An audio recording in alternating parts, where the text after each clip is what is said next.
Hello, everybody, and welcome back to the WR Podcast. I'm Joey, I'm Tommy. I'm Pops. and we got a bunch of wrestling news to talk about, as well as we're gonna answer some questions that you guys asked through our comment section down below. If you guys want to ask us a question, the best way to do that is in the comment section down below. That's the best time and best way that we'll actually see it. Yeah. And please do that so that we can get your guys' questions on the show. And real quick, let's peddle some merchandise, shall we? Pops, I'm gonna take you off screen for a second. That's okay. Yeah, there we go. Me and Tommy's beautiful mugs. Great shot every time, guys.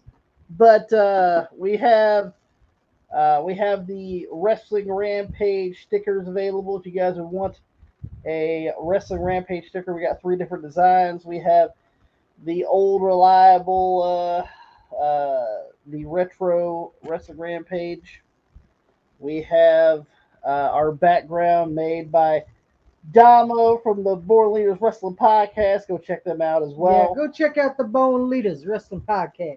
And then we got the new logo, the Wrestling Rampage logo, right there for you guys. That's right. Three Stooges. The Three Stooges of Pro Wrestling Podcast right here. If you guys want the stickers are absolutely free. They're great, high quality stickers. You can put them on anything. They'll stick to anything. They'll stick to anything. Laptop, binder, whatever the hell you want to stick it on. Doors, they don't fucking matter. You'll put them on your car. Put them on your car. Put them on your car. Whatever you want to do, get the Wrestling Rampage stickers. They are available. They are free. All you got to do is get in contact with me or Tommy. As my dumb ass actually forgot to put the banner at the bottom. Yes, you did. So let me go ahead and do that right here, right now. Right there, boom. You can get in contact with us on Twitter at Wrestle Rampage, or on X as they say these days. And you can get in contact with me or Tommy on Instagram, as you guys see down there I'm below. going to tell you right now, fuck you, Muskie. Muskie. I'm sorry, I don't like a piece of shit. I know. But if you guys want the stickers are absolutely free. Come on, you got 12 years, you can come up with Elon. You got 12 months, you come up with Elon. 9 months. 9 months, 10 months, 11 months, 12 months, it don't fucking matter. Anyway, if you guys want to support us financially, you guys will get something in return, and that will be the Wrestling Rampage lapel pin. For a whole whopping $7. $7 gets you the Wrestling Rampage enamel pin. Let's go ahead. You got Look 100 in existence. That's right. Great quality. A limited time while supplies last. Great quality Wrestling Rampage pin. Wrestling Rampage enamel pin. Made out of metal. Great. If you guys would like one, it'll be $7. Most of that's going to go towards shipping. It's a flat fee of just $7. Get you the pin, as well as it does come with the stickers as well. So if you guys want a pin, once again, best way to get in contact with us is through Twitter or X, or on Instagram, or if you guys have us on Facebook. So if you guys want the pin and the stickers, you guys can. Just get in contact with us. With that being said, though, let's bring the old man back on the screen, shall we? There he is. Sorry, Pops. I actually forgot to put the ticker at the bottom because I'm an amateur. That's right. But probably need some lights up in here. Light. It ain't dark in here. It's just lights. Oh, that's right. We need the LCD lights going around, and it'll make our camera look even funkier than it already does. You see, the trouble with us is we don't know what the fuck we're doing.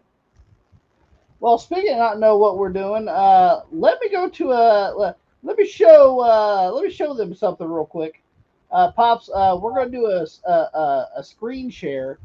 I want to show these cocksuckers that don't subscribe to the channel what happens. Okay, let's go ahead and show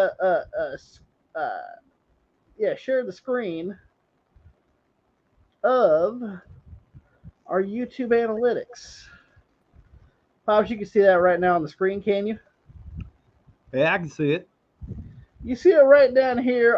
It says watch time by subscriber. Oh, by the way, shout out to the 13% of females that are watching the show. We really appreciate you. And the 86% of males that watch the show. Appreciate Thank you also.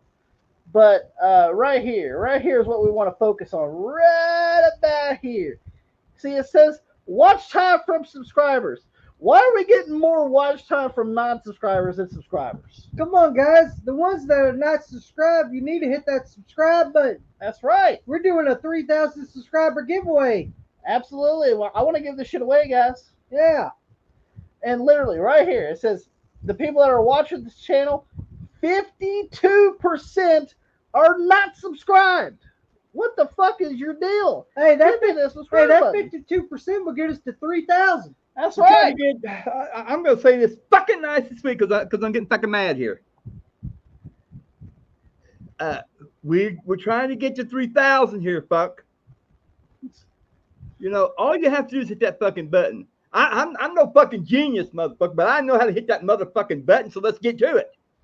We need a little bit of help from a lot of people. We just need a little bit of help from a lot of people, right? Does anybody out there want something fucking free? You don't have to pay for it. Oh, by the way, we should say that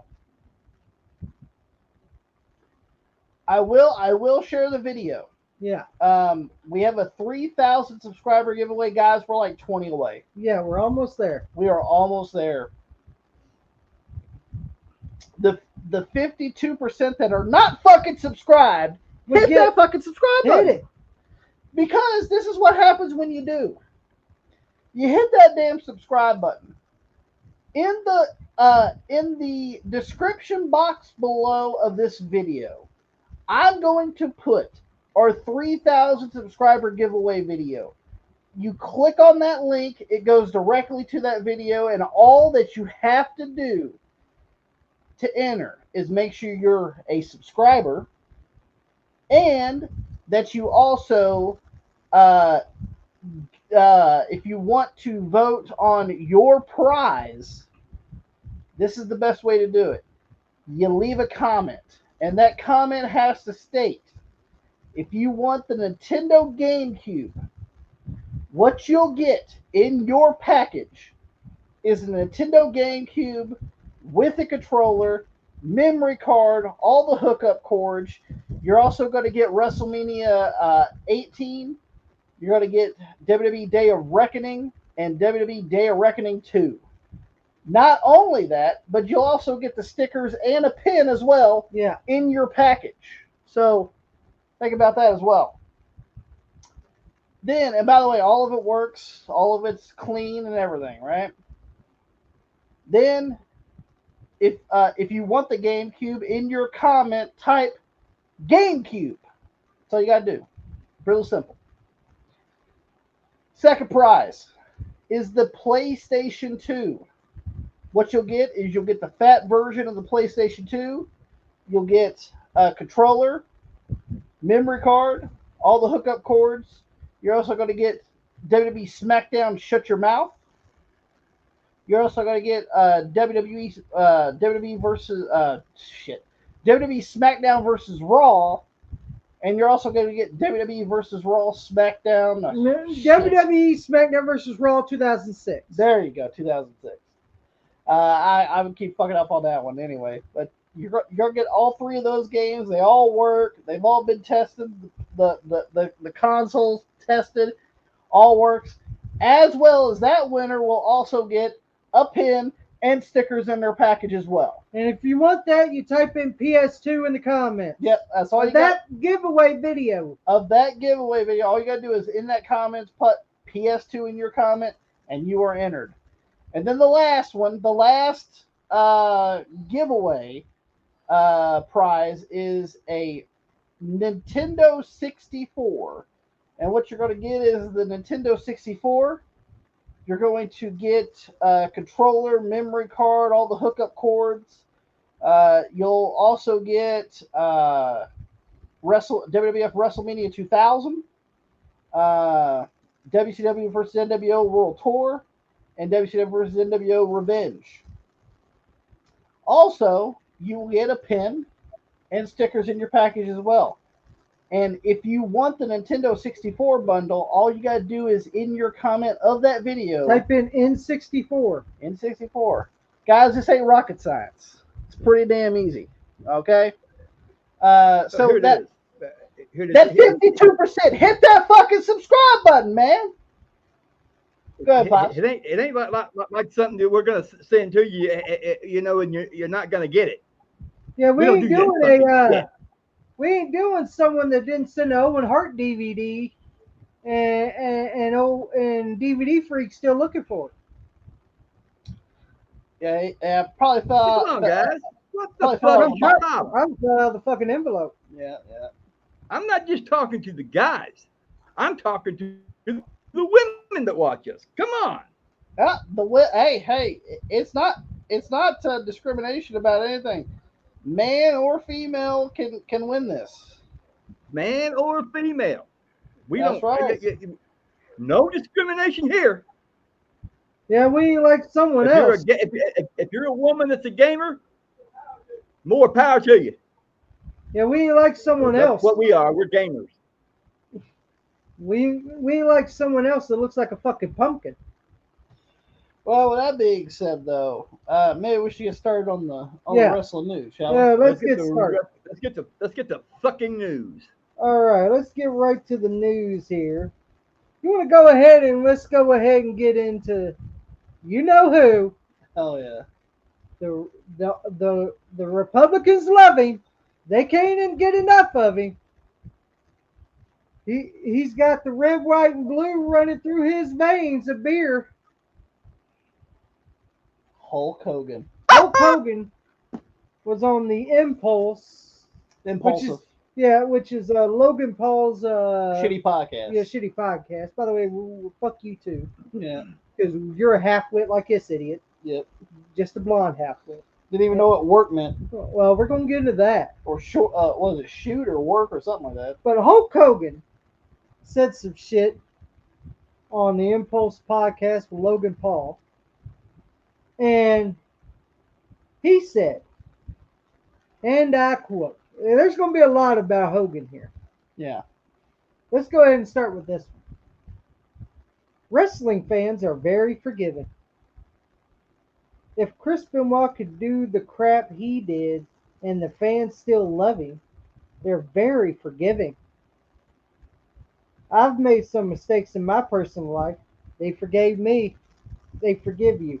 Yep. Yeah, that's what I fucking meant. Pops, tell me this. Where has anybody forgiven Chris Benoit for what he's done? Nobody. Yeah. When the fuck did anyone say that? Nobody.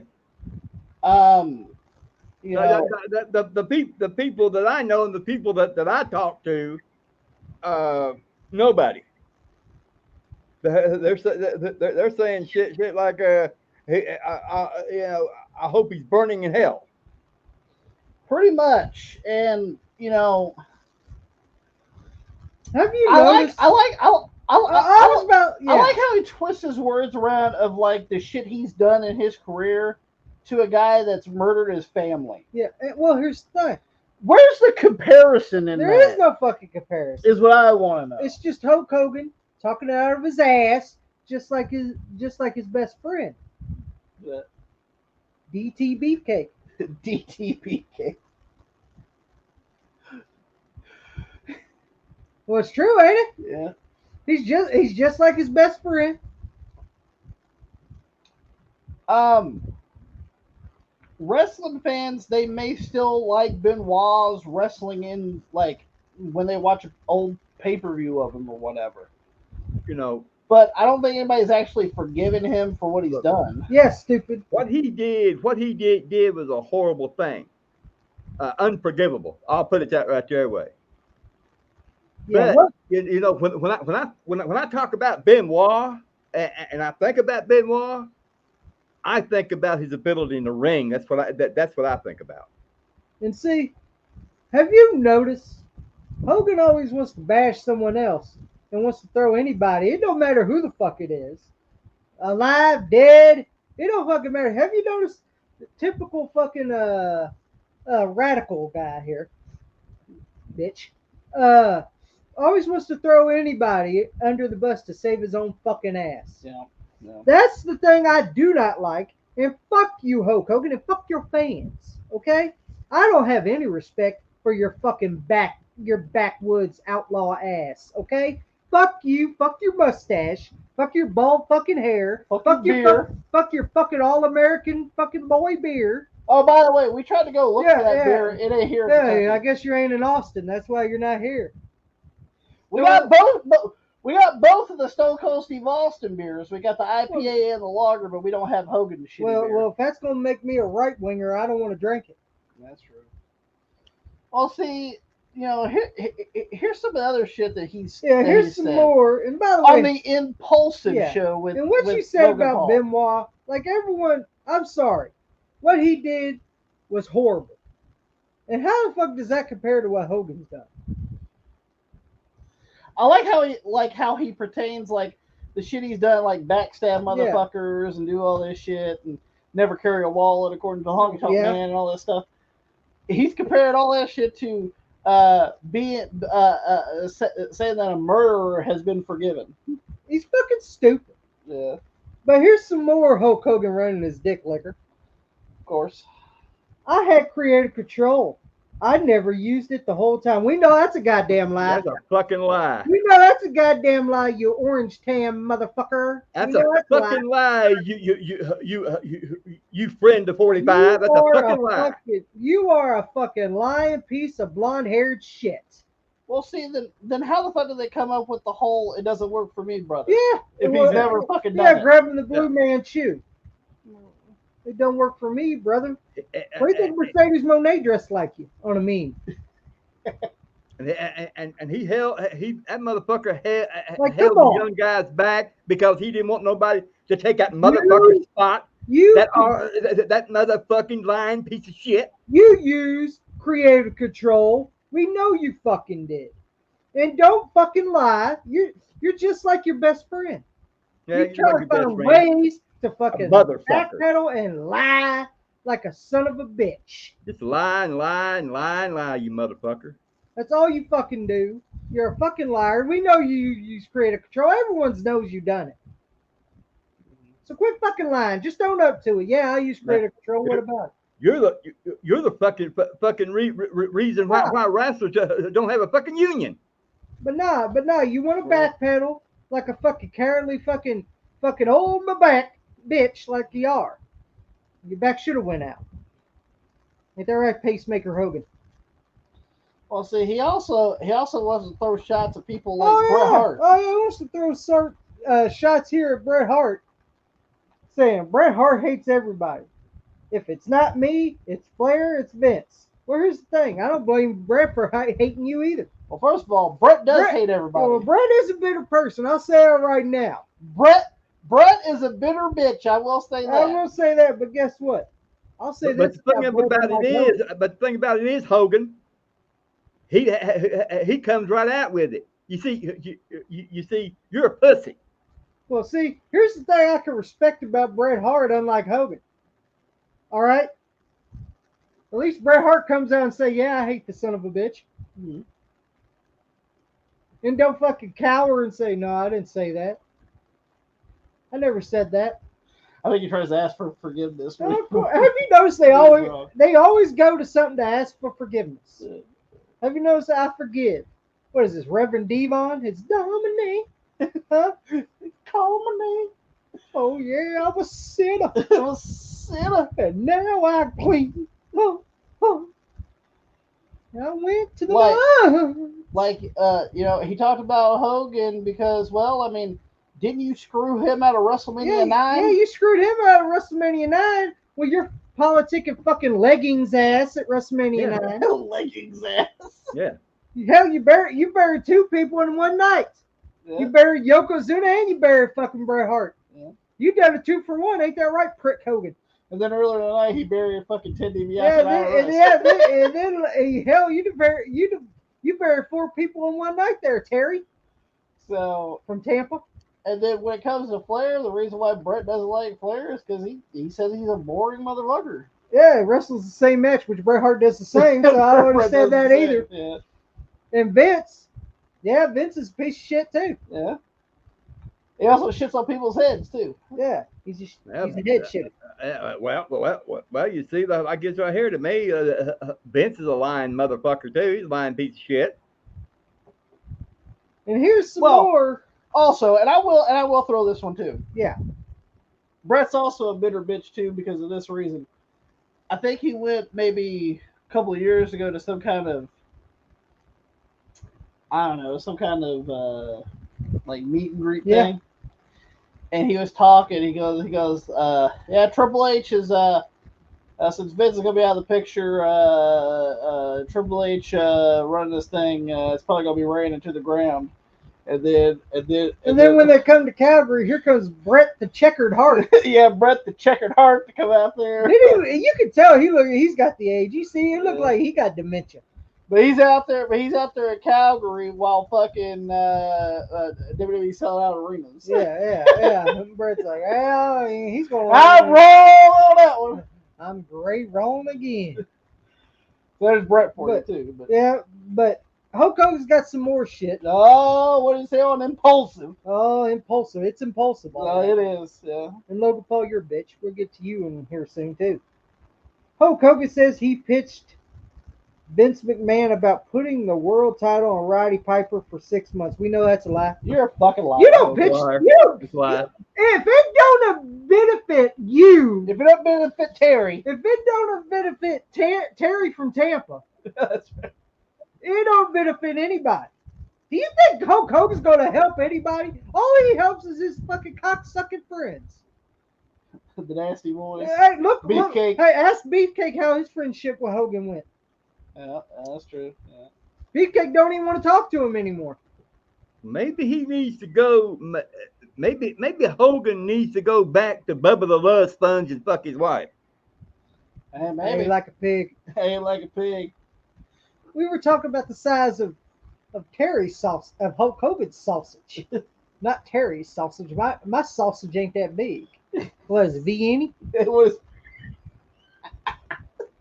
What's it? Fucking prick. Fuck you, Hogan. I hate your guts. I really do. Yeah. I'm sorry. You never pitched nothing about Piper being the fucking world champion. Yeah, you never pitched liar. anything. Fuck you, Hogan. Even, you know. I did this for me. Yeah, that's all he cares about is me, myself, and I. That's all Hogan cares about. He don't give a fuck about anybody else. It's all about you, Hogan. That's all. Me. You know, like your friend 45. Me. Yeah, like the friend you showed up on and fucking ripped your shirt like a fucking has-been that you are. He's a has-been. And here, we got some more. That shirt was probably tore halfway anyway. I signed a 5-year deal. I'm going to be 71 years old in a few weeks, sorry. Yeah. But I signed a 5-year deal for the licensing and merchandising stuff. And you know, like the ambassador stuff, if they need me to do something for WrestleMania, I just love doing it. Well, here's the thing, Hogan. I don't think you should sign that I don't think you should have had a deal at all. The way you controversy there, Hogan. Yeah. The shit you said. You know, didn't you call Kamala Harris a chameleon and an Indian, and make fun of her ethnicities? Yeah. And you done more shit than that. You didn't you say the M word? I said multiple times. And you think you deserve if I was WWE, I would revoke that goddamn contract, and you won't make a fucking dime. You stay there and mooch your fucking low end beer, and do a great American beer, and be with your best friend at the Hogan Beach Shop. That guy, Ron Howard. Yeah, Ron Howard. Yeah. Not the good Ron Howard. Yeah, This is the bad Ron. Yeah. This is Ron Nuts. Ron Nuts. Ron Howard Nuts. And fucking, once you stay there at your beat shop, try to kind of buck out of these people. Well, see, this is the reason why he signed the contract is because he needs the money. Yeah. I don't think I would have gave you a fucking contract at all. If I was The Rock or fucking Triple H or the people in TKO, I would have give you a fucking thing. Go ahead, Pops. To me, it's Hulk Hogan is in good company with 45 because they're both fucking liars and they only care about themselves. True. And he's a prick. Fuck you, Hogan. Rub them two fucking elbows together, motherfuckers. Is that it for the Hogan stuff? Yeah, I think that's it for the old Terry. Good. I'm tired of talking about that motherfucker. I think so. Yeah, I think so too. Yeah. That's it for old Terry Mooch Bolay. You fucking red and yellow fucker. Fuck you, Hogan. Pretty much lying on a fucking podcast, and have you noticed that's what he does Hogan, best. the way he's tan? Don't he look like one of them hot mama sausages? The hot tamales. Yeah, but fatter. Yeah. Fuck you, Hogan. Fuck you. Looks like you ain't been working out. Fuck your girlfriend too. She ugly. I seen her Hogan doing a fucking blase fucking beer tour. Is that where old buddy walked up to? Yeah, which I love that guy. Hey, he called him out on his shit. Yeah, let's drop the leg on the train. Did you see Hogan? Yeah. Oh, you look like goddamn fucking the guy that done Home Improvement. Tim Allen with that goddamn fucking stupid face. Fuck you, Hogan. You're a piece of fucking shit. But we got some more fucking news here. Paul White. No more BS Paul White. Paul BS White. Yeah. You want to tell you what Paul BS White's got to say here? What does the BS have to say? Tony Khan paid me a shit ton of money to get in the ring. And so far, I haven't done shit. Oh, imagine that. Well, imagine that, Big Show. Make that money. Just sitting there on your ass. On your ass. Don't blame him at all. And Tony Khan paid him a shit ton of money to get in the ring. He had one fucking match. And it was that fucking match he had some fucking AEW pay-per-view. I can't fucking remember. I don't even know. Yeah, they're all fucking the same in my opinion. And he wrestled that one match and hasn't done shit since, besides do probably ambassador shit. Oh. The thing I see about Big Show is, yeah, he's probably in the best shape of his life. But he's older. But his legs are having some brunt of the issues that he's had over the years. Yeah. Like, you could tell the motherfucker just hurts to walk. Yeah. And Tony Khan wanted to put him in the ring. Mm-hmm. And Big Show goes, okay, you're paying me shit tons of money. I'll go to the ring. If you want a shitty match, pal, you're going to get it. Well, it doesn't matter to them. Remember? It doesn't matter to them. Hell, he can just walk around the ring and they think get something. Woo! Here's the thing. Oh, hey. I commend you. Paul. Hey, Paul B.S. White. I commend you. Go in the ring, break your legs like Edge did, and go get your legs fixed completely, and then come back.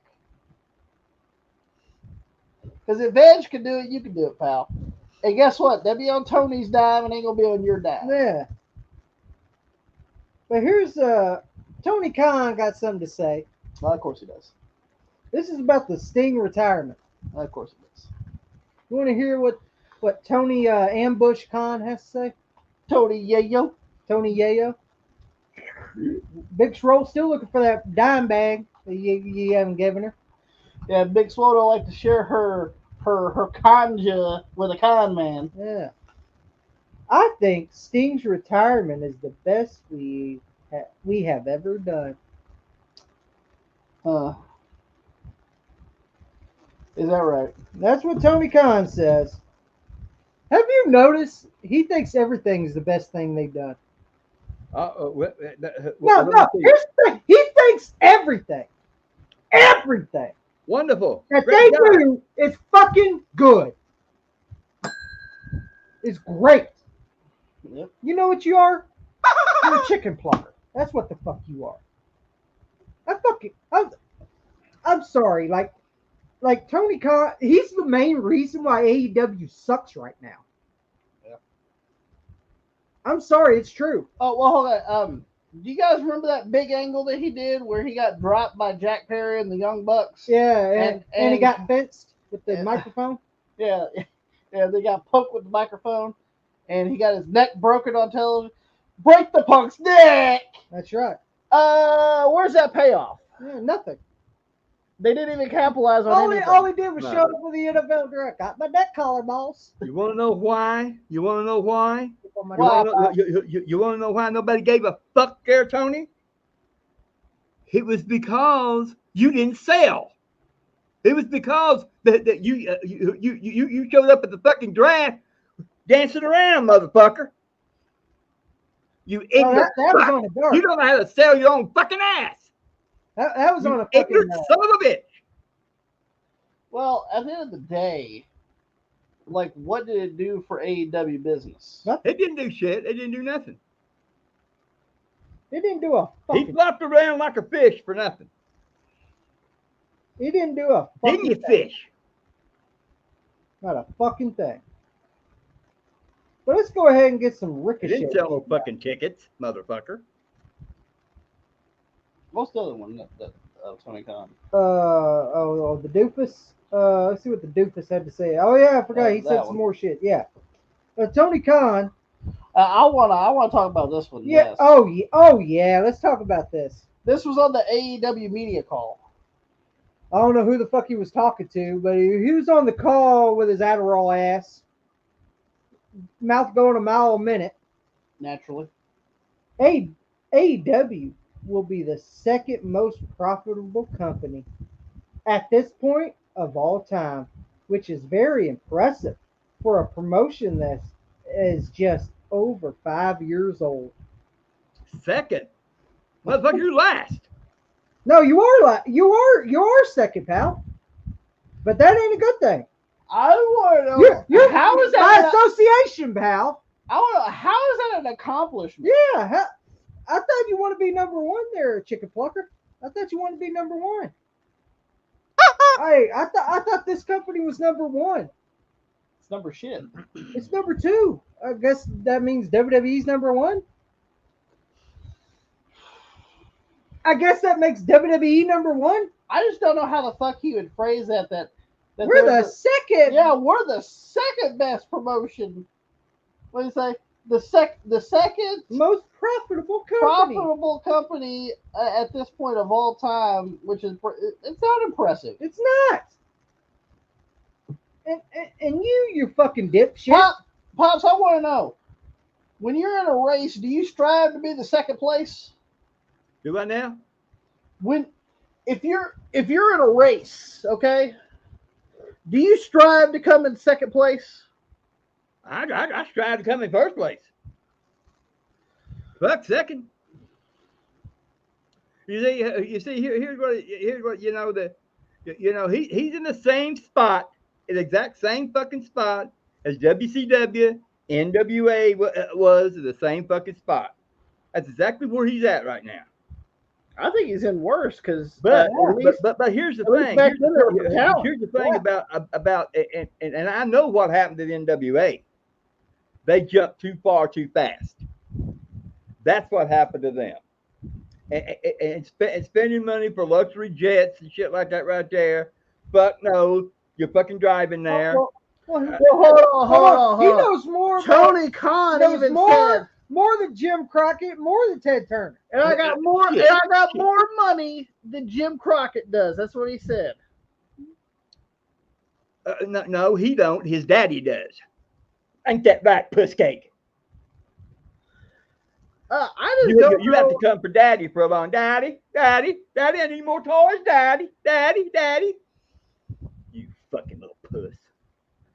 I just don't know why he has to say stuff like that they're the second most profitable company. They're not. That means They're you're not. fucking last. Yeah, dipshit. You're last, motherfucker. If you're not first, then you're last. So, in essence, does that mean WWE's number one? I would assume. And then, by the way, like you want to throw TNA and all these guys in there. Well, guess what? They're not at the same level as you because they don't have the money to do that. Yeah, they live above their means, unlike you. Yeah. Let's go to a 16,000 seat building and draw 900. You see. Well, it's true. Yeah. You see. Here's the problem there, Dick Lick. You see. You still go to big buildings and they don't have a deep pocket daddy to bail them out, motherfucker. That was their problem. Fucking dipshit. You go to these big ass fucking arenas, and you don't. And there's 50 million fucking empty seats. How is he profitable then?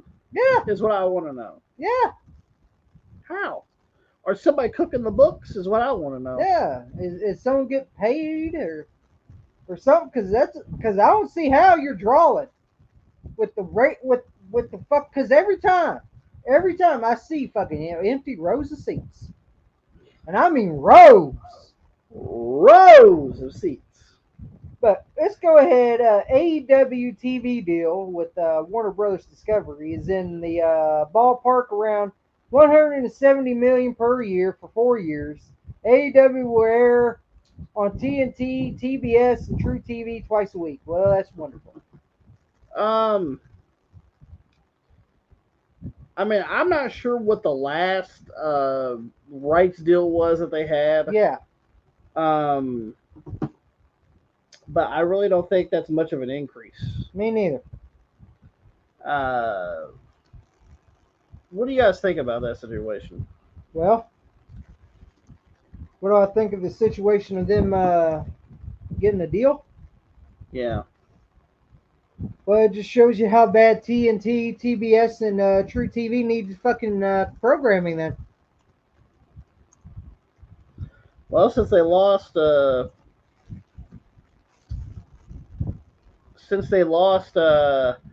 rights to what, NBA? Yeah. Yeah. They lost the rights to NBA. I'm assuming that they want to throw money towards them.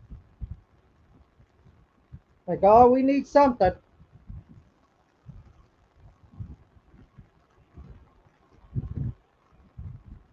Like, oh, we need something.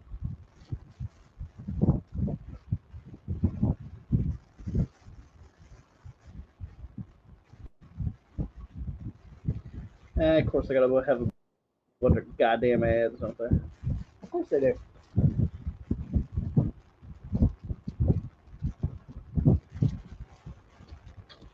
Well, see, the thing is, like we even said that we don't think that they would be off of Warner Brothers Discovery. Yeah, we didn't say that shit. What we did say was, I don't think they're going to spend this life-changing money. Yeah. On them to fucking, take well, hell, that's not even about that. What the fuck is that? Anyway, try to do research on the fly. It doesn't work out too well. But I'm not sure what their TV deal was before.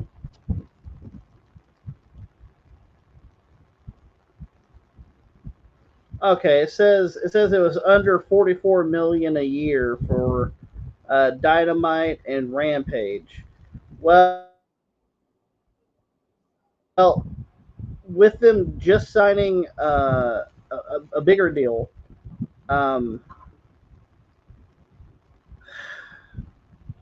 I'm not even sure if that's real, to be honest with you. That sounds pretty overinflated, if you ask me. Yeah, that's what I'm thinking. If that's the fucking deal, that's overinflated. Or fucking TNT and TBS are so fucking desperate to waste money.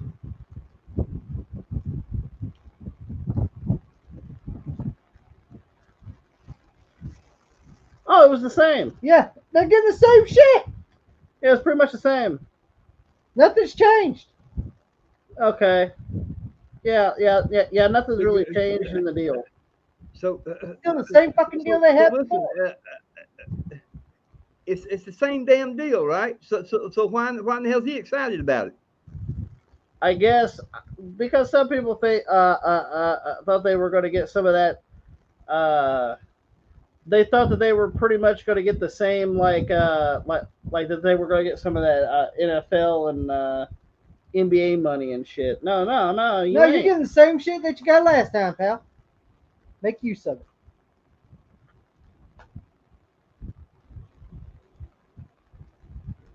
I love how people are saying they're making profit when they're not.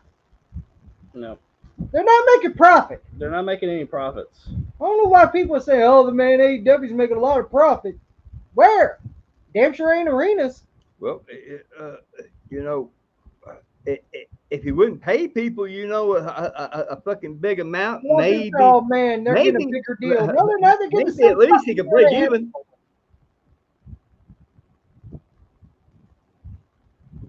A businessman, he ain't no businessman.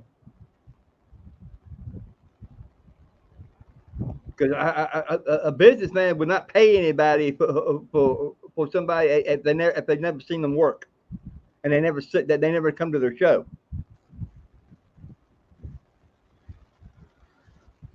I ain't paying no motherfucker if I had a business and that motherfucker was working for me.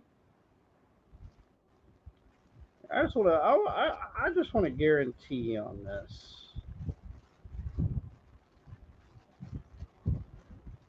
Because I'm thinking that it must have been smaller. It had to be smaller than what they're getting now.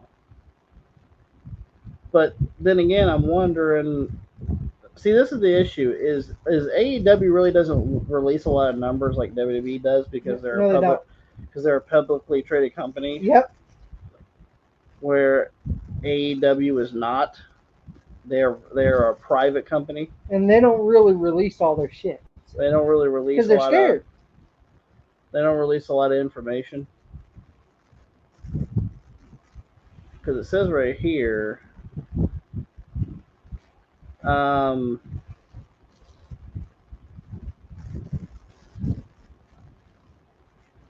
see, that's where it gets a little iffy. Is because they never really said how much they were getting. Yeah.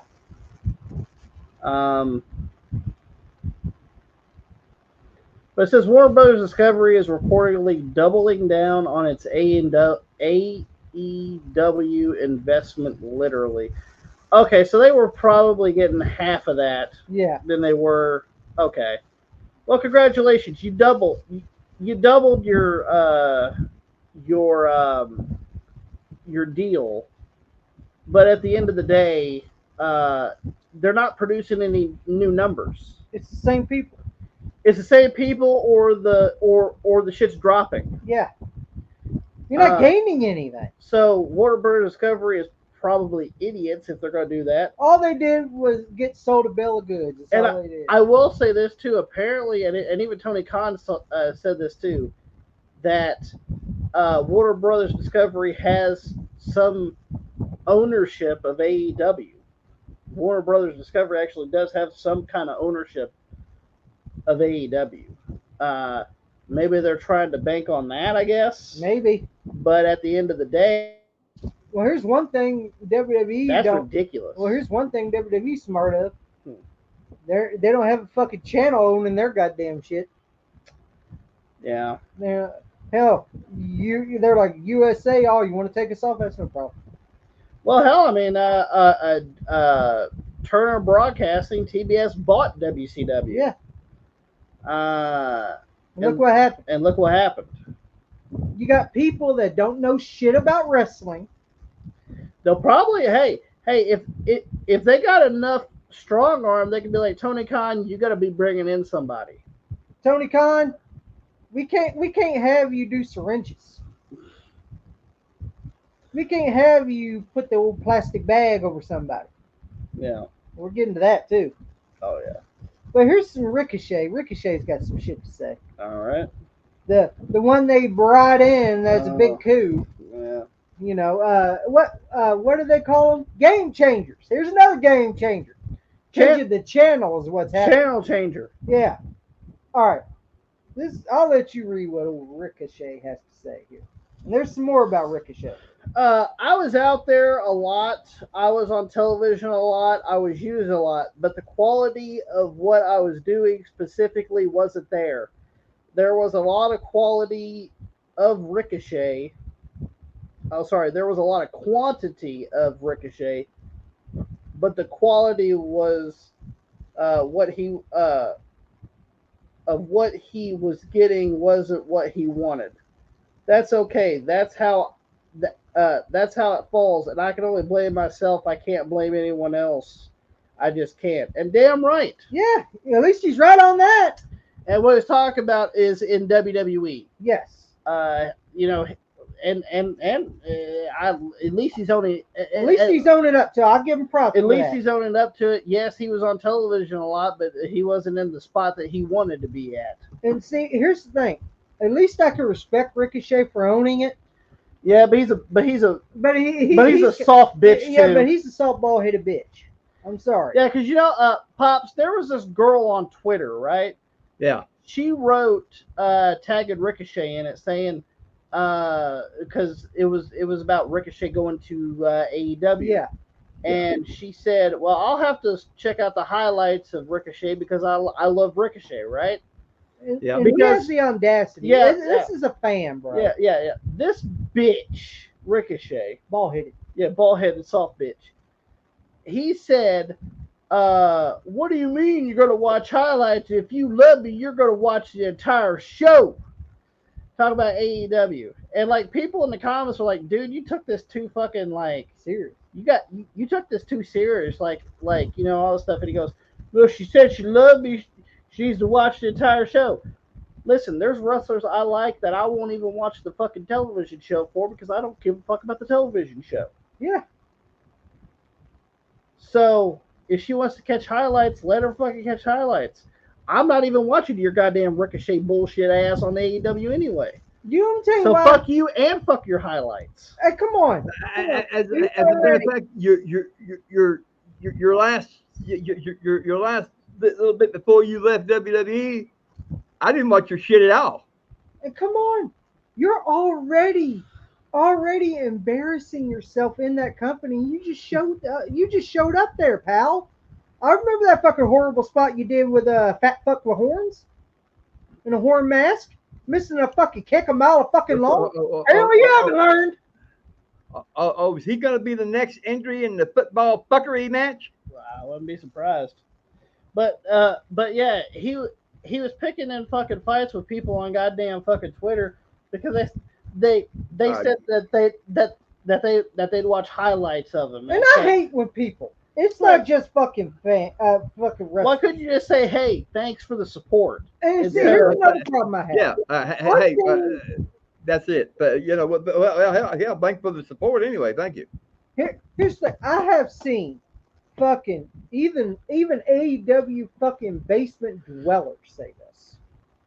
And someone will be like, "Okay, I'll catch the highlights of AEW." No, man, you gotta watch the show. You're not a real fan. You're not a real wrestling fan if you just catch highlights. If you don't watch the whole show, you're not a real fan. You got other fucking lies, bro. Yeah, because we just heard the news about about SmackDown going to 3 hours. It's like, are you serious, bro? Like people's like, "Hey, man, you're not a real wrestling fan. You just watch highlights, man." Motherfucker, I'm a goddamn adult. I got things to fucking do. I'm sorry, I ain't got time to fucking watch every fucking episode. Be lucky I watch it all sometimes. Not AEW. Well, they'll never get on my great RCA TV. Never have and never. The only time they got on RCA is a DVD, and let me tell you, it's embarrassing to watch that. Ricochet also goes on to say this. I felt like AEW was going to ignite that flame that's been there. But like the house Adam Page? Yeah. I think it's more of a grease fire. What do you think, Pops? Yeah, it's a grease fire. Yeah. You just put it out with the towel. You know what it was? It was one of them sparklers, That's what it was. Snakes and sparklers are the only ones I like. Yeah. But but it kind of dwindled down inside of me, and I felt like AEW will ignite that and will throw the gasoline on the fire to ignite that spark. That has a lot to do with the talent that are there. Who's that? Yeah. And because I know what we are going to be capable of producing. Ricochet, you were a jobber in WWE. I'm sorry you were. And I ain't gonna lie, you're good talent. I ain't gonna knock that. You are. But come on. Here's the thing. WWE used you the way you should have been used. You couldn't cut a promo.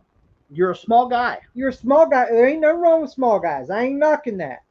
But you couldn't cut promos.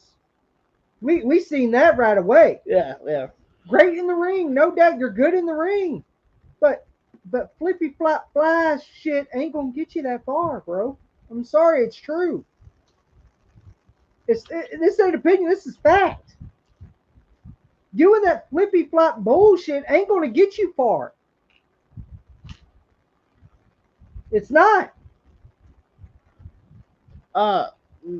Like let's talk about the talent that, like, besides Will Ospreay, which is the person that of course they're gonna bring that, and people are wetting their fruit of balloons over it. Let me tell you something. Fuck that feud. How do you like it? Fuck Will Ostrich. He sucks. And we're going to get into that here in a second, how bad I think he sucks. And why the fuck is... You're going to see what I think. That's fucking embarrassing. Besides that, is there anybody that you would really want to see Ricochet even face, I guess? Well, can I be honest? I don't even want to see that. If I want to see that, I guess I have to watch PGW or PWG or some fucking G1 match or whatever. Yeah, all it is going to be a match with them in a high budget ring, a high budget fucking promotion. Big deal, big fucking deal. If people are fucking wetting their drawers, oh man, Tony Khan made my dream come true. I get to see Ricochet and fucking woolly hair. I want to know, are they going to come my out? One wish. Ain't that right, Ray J? My one wish. Are they going to be this is my wish. Rascal Flat motherfuckers. Are you going to get to bed? Are you going to get together with your high school buddies to go watch it? Get back to my high school buddies, order some fucking Domino's pizza, and fucking have some fucking blasé beer, bottom of the barrel beer, probably Keystone Light. That's probably the bottom of the barrel. Hulk Hogan Real American. Oh yeah, Hulk Hogan Real American Bill. Have a big old cheer and be like, "Hey boy, you ready for Ricochet and fucking woolly hair?" The soccer coach? Yeah, soccer coach. Yeah, fuck you. I'm not interested. Fuck you. Who cares? Ricochet also went on to say, I already won the best of the Super Juniors. What the fuck was that? I don't even know what the fuck that was. No clue. I feel like I should win. I feel like I should upgrade my goals to the G1. I don't give a fuck where you go, Ricochet. I really don't. For sure, there are a lot of things in between that I don't get to accomplish, but I still plan on accomplishing. Well, good for you, Ricochet. Maybe you can maybe you can accomplish by breaking up with Samantha Irvin so a real man can get at it. How about that? How about that, Ricochet? I'm sorry. Like, here's the thing. Like, he's a good talent. He is. I ain't gonna take that away from him. He's good in the ring. But come on, WWE used you to the best of your ability, pal. Mm-hmm. They did the best they can to use you. They knew you're not no main eventer. I'm sorry, you're not. You were never going to be. What do you think? Why? They knew exactly when they were let you go. They knew where the fuck you were going. They knew. They fucking knew where you were going. They probably they knew as soon as they released you. No, as soon as soon as Braun Breaker sent your ass in an ambulance, you were dumped right in the good gracious of AEW's welcoming doorstep.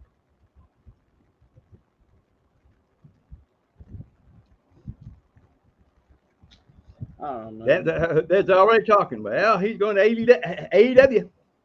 And That's they it. were fucking wet. Well, that's what all the marks say when of course they when a person's leaving. Then they did the same thing. AEW. They did the same thing when Drew McIntyre's contract was coming up. We could get Drew.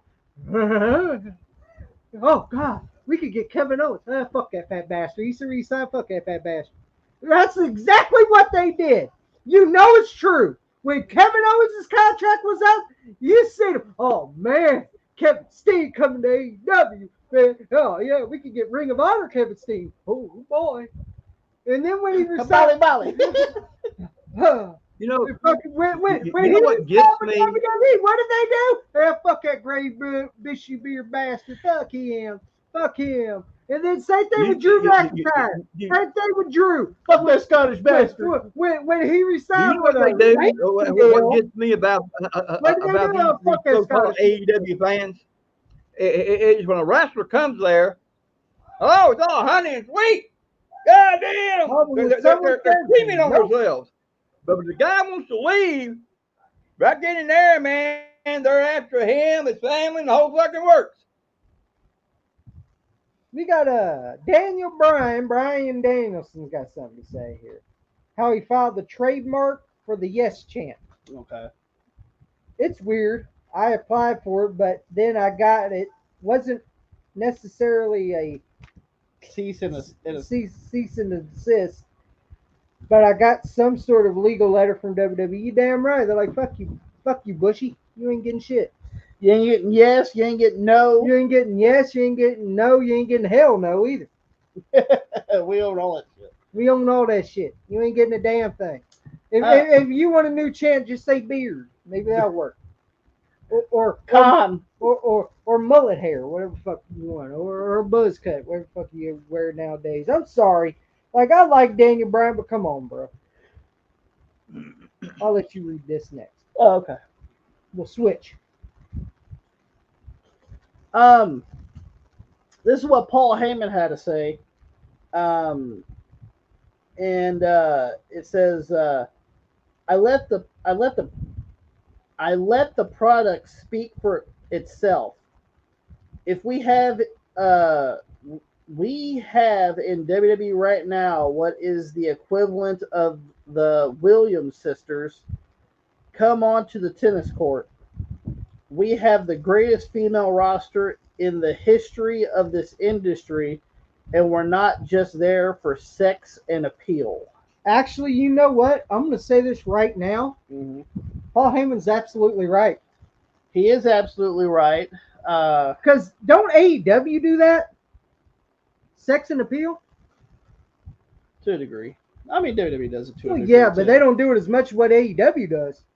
Well, okay. You got to realize when me and Tommy were growing up in the fucking 90s, women were used as eye candy. They were used for that shit. For Sable was, Deborah was. Pops, and you know this too because you sure did. It. Sure did. When you were watching wrestling in the 70s and the 80s, what were actually women really used in wrestling? Eye candy. And they would have maybe a couple of women wrestlers. Yeah, there were a couple of women wrestlers, and they would have a match on the card. And guess what that match would be called? A special attraction match. That's it. Same thing with the midgets. Right? Right. A lot of territories back in the 60s and the 70s and even the somewhat of the 80s, they would bring people around in different territories, and there would be special attraction of women and midgets. Yep. That's it. They would call those special attraction matches. They would call those special attraction matches. They were called back in that roster day a special attraction, which is what they were called. Now, granted, were there some actual women wrestlers? Of course there were. Yeah. You know. Yeah. Pops, name some old school women wrestlers that you know, but maybe not everybody else will probably know. Princess Jasmine. wonderful in the ring. Beautiful. Oh Lord, she was beautiful. But you see, it was like it was like she was a good wrestler, great in the ring, could cut promos. But you see, but back in that right there, the only thing that they could do, is bring a wrestler in from somewhere else for her to wrestle. Mm-hmm. I mean, it was not like it is now, you know. So sometimes she'd be on the card, sometimes she wouldn't. It would all depend on who they could get to come from some other federation to come there to wrestle her to make her get recognized. Because there would be a short stint where they would have maybe Yeah, 3 or 4 women in that exactly, territory for a certain amount of time, exactly. and there'd be See, special attraction matches just like the midgets were. that's right. And I have seen back in the 70s. I've seen midget wrestlers wrestle. And when it comes down to it, you've seen people like Handy Divine, Yes. Medusa, Yeah. uh, Sensational Sherry, uh, the Fabulous Moolah, who ruled over the WWF for the longest time as the women's champion. Um, Wendy Richter in the 80s. Yep. Yes. They wouldn't be there for a big amount of time. No. Let's just be completely fucking honest. And Do, then get to the do I point. think I'll go back to this right here?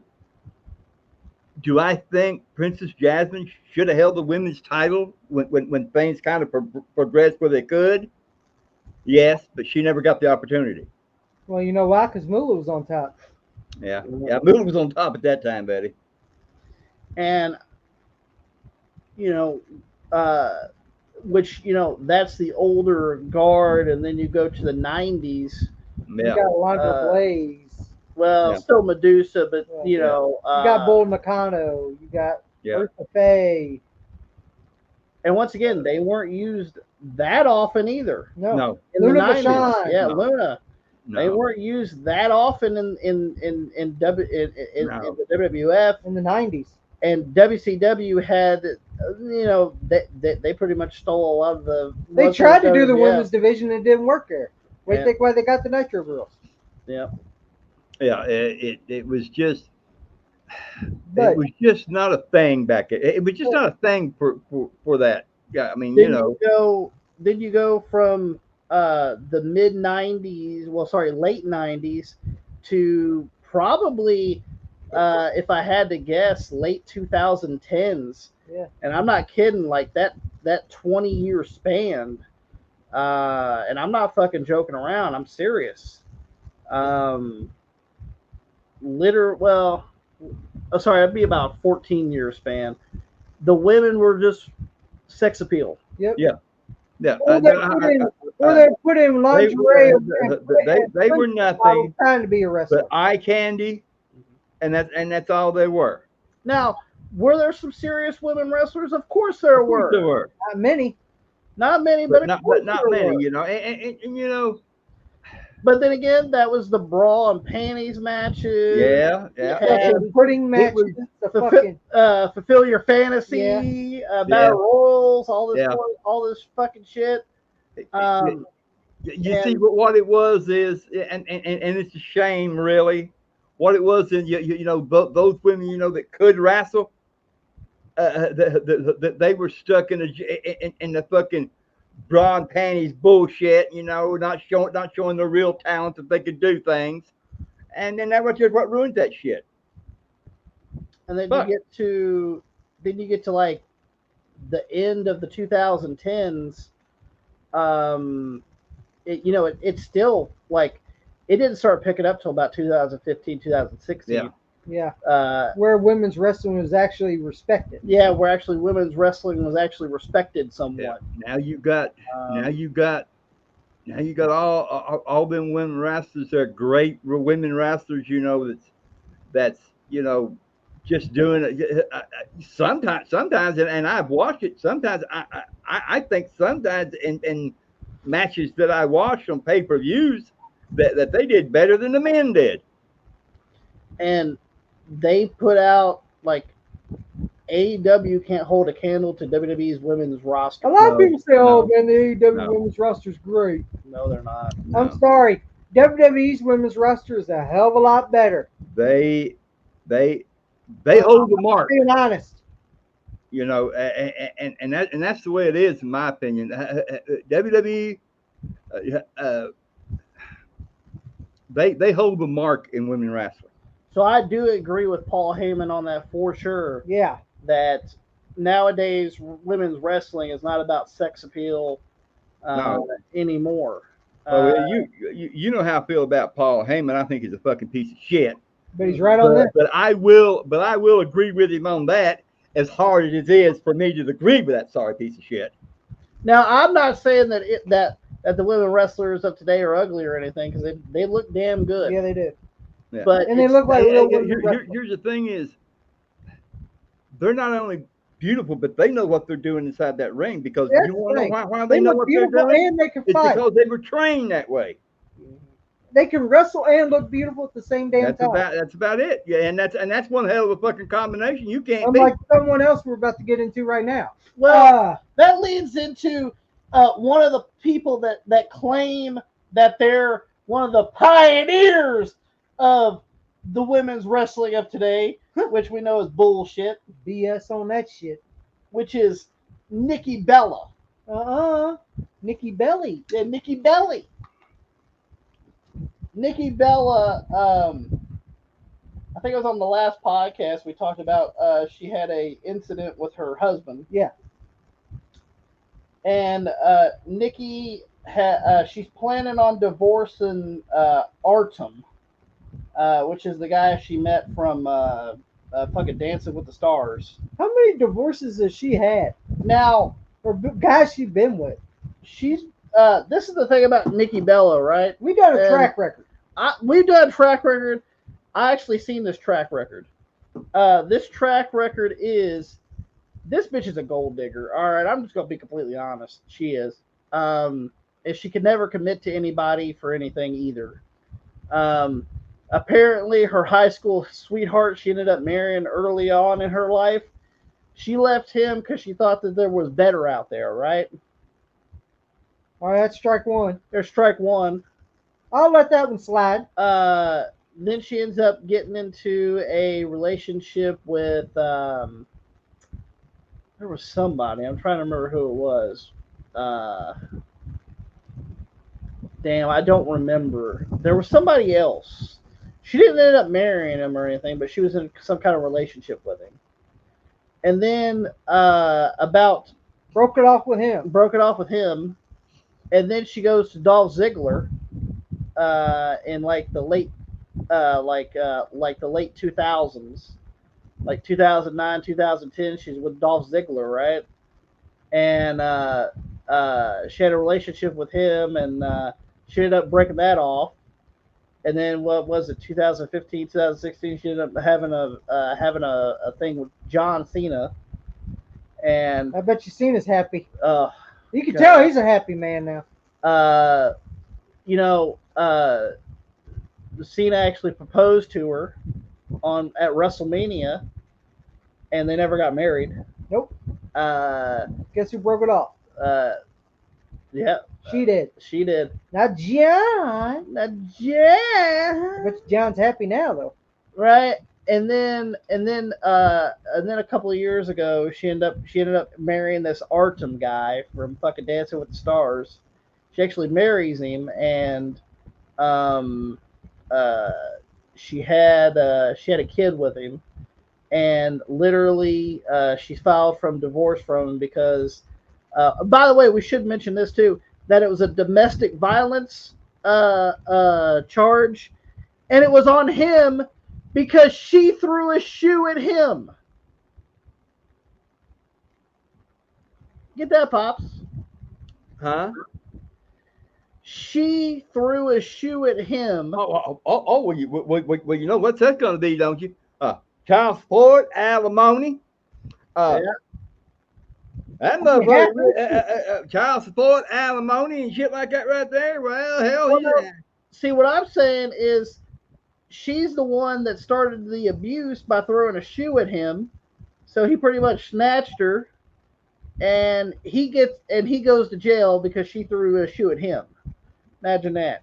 well, you see, that's the way the jail is. See, that's So you know, that's the way the law is. See, they see a pretty piece of ass, they think they're gonna they think they're gonna put their dick in it. So that's probably what anyway, happened there. None of the Bellas look good to me. I think they're ugly. But you know. Well, this is the thing that pissed me off. That because I read it on Facebook. It was a guy going through her fucking history, right? And it says at the bottom, it says that Nikki Bella was suffering from bad luck in relationships.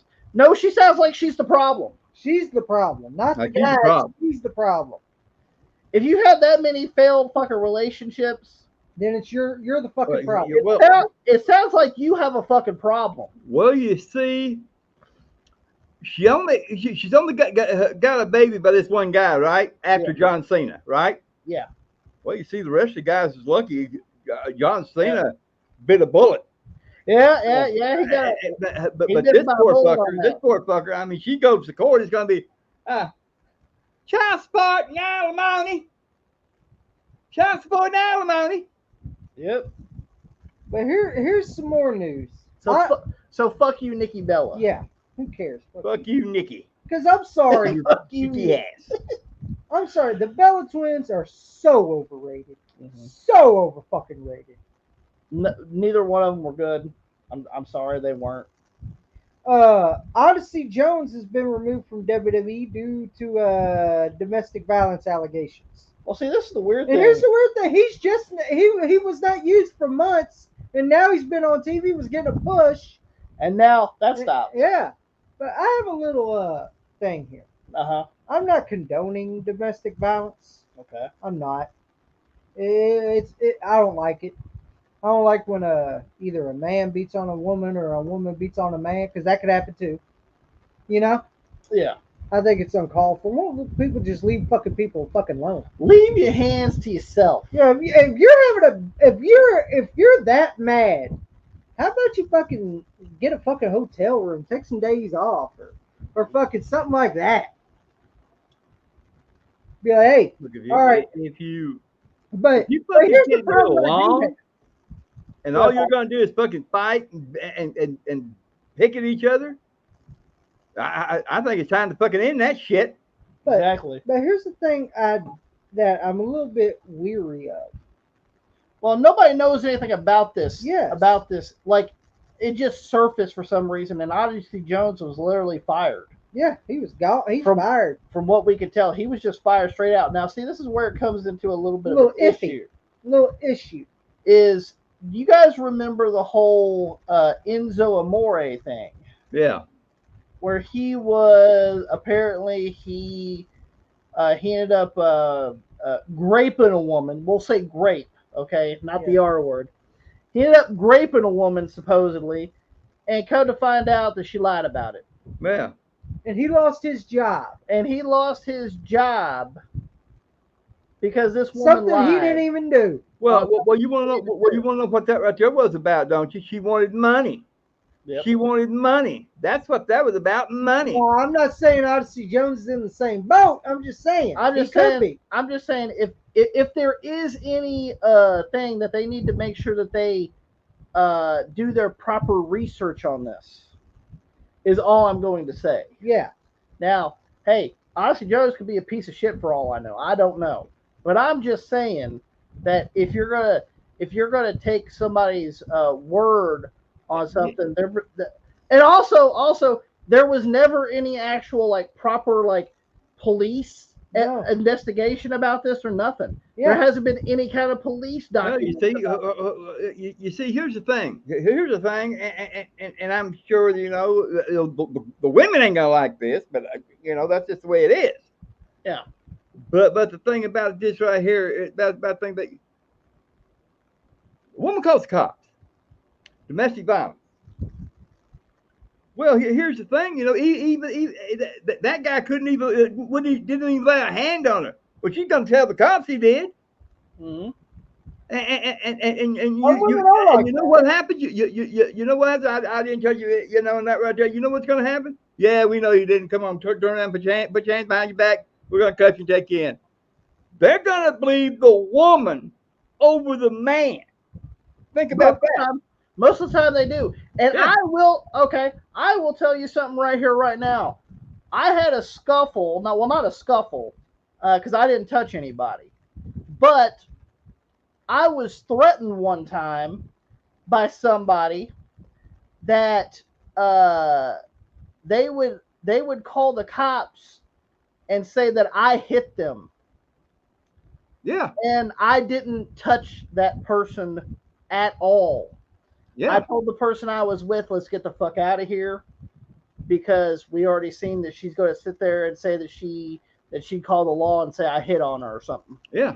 Yeah. So I know for a fact women will lie their ass off to do certain things. And I'm going to tell you something, too, and I actually believe this. I actually believe that a woman will go so far to do this. I actually believe that they'll bang their fucking head against the door, anything. They say, hey, Mark, he hit me. I got proof right here. Well, what's the guy going to do? He has no well, what the only thing the guy can say is I don't know what happened. But you think the cops are going to believe that? No. Well, I'm just saying that there's no police evidence of this domestic violence supposedly it's going on. I want to make sure that if they're going to like fire this guy or put him in the category of a domestic abuser, you need to make sure that you have proper research and investigation. I think since this right here, no police involved, I think there ought to be a fucking investigation done. Exactly, but there hasn't been. Well, you see that they don't care. See. Well, let's go into some lawsuit information, shall we? Right now, there is pending litigation with AEW, All Elite Wrestling, for multiple offenses, and a couple of them are like breach of contract. There's a lot going on with this wrongful termination, breach of contract that is going around, and it's by 3 individuals that got services through Jim Cornette's lawyer, Stephen P. New. That is the boys, the Tate brothers. Yep. Who were fired by AEW, and also AEW announcer Kevin Kelly. Yes. Which has also been just sent home. I'm not even actually sure if he's actually fired or not. I think he is, but I'm not for sure. But this is what it comes down to: is if you're going to send a guy home instead of making his contractual obligations, that is breach of contract. Yeah, that is breach of contract. And then, because, if you're a contractor, so it doesn't matter. They, they still have to work for you. But if you send them home, then you're breaching the contract there. And then the other one is for the Tate brothers, which I thought the boys kind of sucked. So that that's just me though. But anyway, they have a wrongful termination suit because of what AEW said. Tony Khan said 2 different times why they were fired, and they're not the same times. Yeah. One of the times was said that they wouldn't show up to their bookings. if they were booked, when apparently they lived in like Knoxville, but they wanted to fly them out from Nashville to save money. Well, they're going to the fucking Knoxville fucking airport. Yeah. They're not going to drive fucking 4 or 5 hours away to go to the Nashville. Yeah. So why would you do that? I mean, they're fucking idiots. I mean, why would you do something like that right there? That's almost like what they did to old Punk. Yeah. Well, yeah. Well, that's it. You see, that's the way Tony Khan gets rid of them. You see. And then I think there was something else, something about they were breaching their contract for something, for some like pretty much not showing up for their bookings, but they're suing AEW over wrongful termination. I would too. Because they're sending them the wrong tickets to the wrong airports. Well, why wouldn't you think they would show up? Problem then. That ain't the wrestler's fault. Exactly. That's that fucking company's fault. Stupid. Well, apparently Jim Ross on Grillin' JR. Now I will say this: I used to listen to Grillin' JR. I don't. I wasn't anything. I haven't listened to Grillin' JR in maybe a year or two. I'm gonna be honest with you. It ain't because JR. And it's not because of the people. It's not because of an Eric Bischoff, a Jeff Jarrett, a Kurt Angle. Actually, Kurt Angle, I actually listen to Kurt. That's actually more interesting. Bruce Pritchard. Bruce Pritchard. It ain't because of these guys. It's because of what? It's because of the fat man. The con man. The fat man. Hey, Tony, how are you? Fuck you. Hey, it's Con Man Thompson. Hey, you want a home? I could eat it for you. I could eat it for you. We'll eat it there, Weird Al. Well, on this episode of Grillin' JR. Yeah, on one of the episodes of Grillin' JR, I don't give a fuck what episode it is, but he ended up saying, because Conrad Fat Ass Thompson. Oh, he's always got to bring shit anyway. Yeah. Well, because he's a fat mark like the rest of them. Yeah, he's a real fat ass mark. I like Tony. He asked Jim Ross how does he feel about this, about this potential lawsuit, and Jim Ross says it's a frivolous lawsuit, right? Well, Jim Ross is a company man. Well, that's what we're going to get into here. Is Stephen P. New didn't like that Jim Ross said this, and he had some choice words for Mr. Ross. I also forgot that Ian Riccaboni is also involved in this lawsuit because he's been saying defamation statements about Kevin Kelly. Yeah.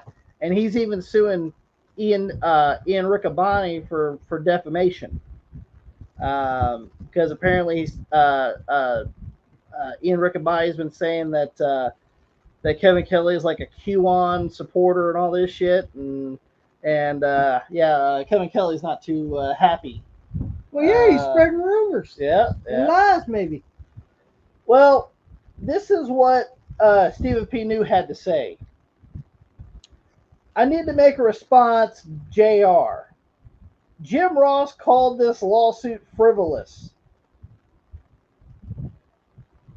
Well, let me tell you something, Bula Bula. This is not a frivolous lawsuit. You're a part of the problem. You, Jim Ross, are a part of the problem because you fed the guys in WWE as talent relations these crap contracts for a quarter of a century.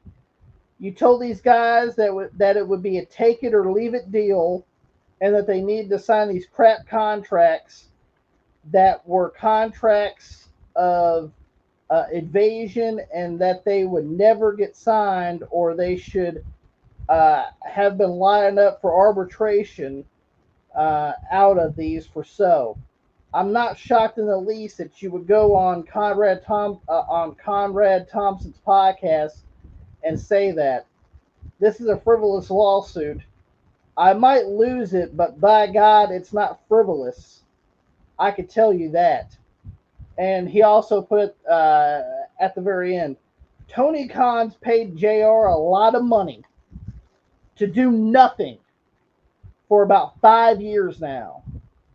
And so if I were Jim Ross and I were living at Jacksonville Beach and making a bunch of money to not do much at all, I'd probably come out and call Stephen P. News lawsuit frivolous also.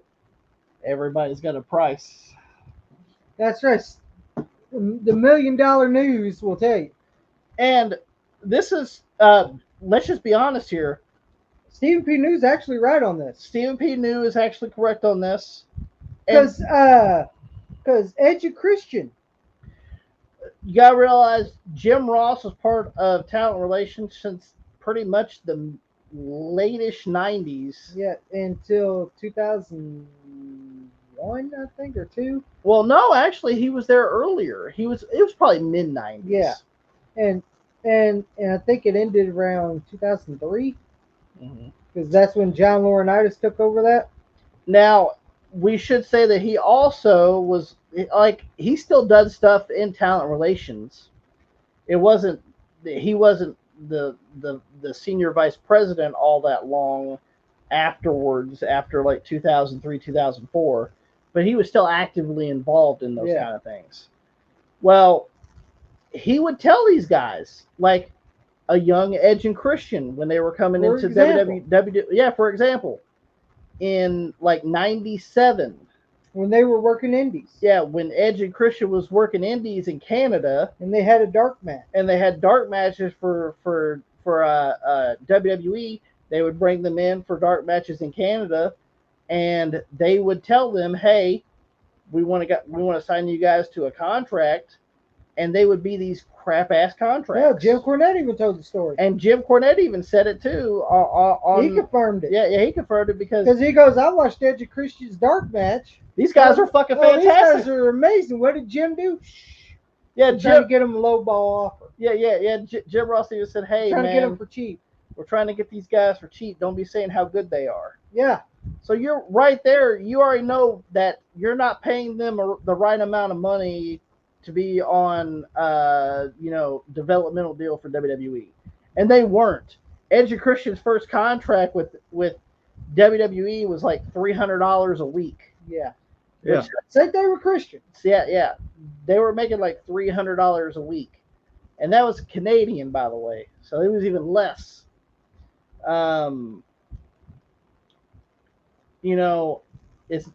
not till you actually get signed with the company that you start making some actual real cheddar. And you can say that to a lot of people that were in developmental. And they'll tell you probably the same damn thing. And Jim Ross would say, hey, this is a take it or leave it deal. If you back out of this. He did it to the OVW guys. He did it to the OVW guys, too. This is Randy Orton worked on that shit. Mm-hmm. Fucking Batista worked on that shit. Fucking Brock Lesnar worked on that shit. Shelton Benjamin, almost every OVW fucking talent that came John Cena. Yeah, John Cena. These guys actually had to work on those type fucking deals. Because they would go, it's either you take this or you're not getting on the roster. Yeah. You see, it's like the guys had to do it because they wanted to make money. Look, Jim Ross was Roland Alexander. You don't pay, you don't play. Well, it's true. You don't pay, you don't play. It's the fucking truth. That's true. It is. Tommy's right. It is true. And listen, I will say this. Jim Ross did not, and I want to clarify, Jim Ross did not make these contracts. These were made by the company. Yes. Okay, it was made by WWE. But at the end of the day, he was the one that wanted these guys to sign these crap contracts. And he knew damn good and well that it was wrong. These were shitty contracts. And they were shitty contracts. But he didn't say anything. But I will say this, and this is what I'm saying about Jim Ross, and this is the reason why he said this lawsuit's frivolous. Jim Ross is loyal at fault. Mm-hmm. And I'll tell you why. And I'm not saying anything slanderous about Jim Ross here. He's a company man. Which there's nothing wrong with that. When he was in UWF working for Bill Watts, he did the same thing. He was there for when Bill he was Watts. Under Vince, same thing. When he was in WCW, under Turner Broadcasting, same thing. Same thing. When he was in the WWF under Vince, same thing. He was a company man. He did what he could. He did what he needed to do. And I'm not sitting there saying that anything bad about that, because hey, if you get a job, you want to try to do your job the best you can. The best you can. Try to make everyone happy. But at the end of the day, but still, yet myself, I wouldn't get fucked. If I was a company man, I see something wrong. I'd fucking tell, but this is wrong, man. Well, I mean, he would for certain people, yeah, but he wouldn't for everybody, which is bullshit. Yeah. Like I know one time it was I think it was like Stone Cold wasn't making enough money or whatever, and he ended up throwing some extra thousands on Stone Cold's check. But you know, this is the thing about it is at fault right now. Jim Ross works for AEW, so of course he's going to be in the backing of AEW and rooting for Shitty Khan. Of course. So it is what it is. You got something to say about Tony Khan? His boss came to make the save. Of course, he had to put his fucking Jacksonville Jaguar dick licking ass in there. He had to come for the save. So of course, dressed like even Tony Khan went on Twitter on X and wrote this. Tony Khan wrote this on X, and I quote: "I just read Stevie P. News' comments about JR. I'm shocked and appalled by these comments on legend Jim Ross, part of the AEW's foundation. Someone so important from the beginning of AEW, and still right now today. AEW JR, I reserve all rights.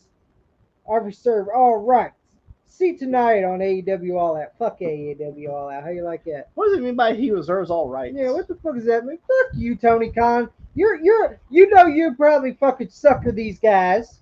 You know you did. Well, see, at the end of the day, when it comes to AEW, they're getting bank money. Like these wrestlers that are signing with AEW are getting bank. You're the fucking doofus that plays these people.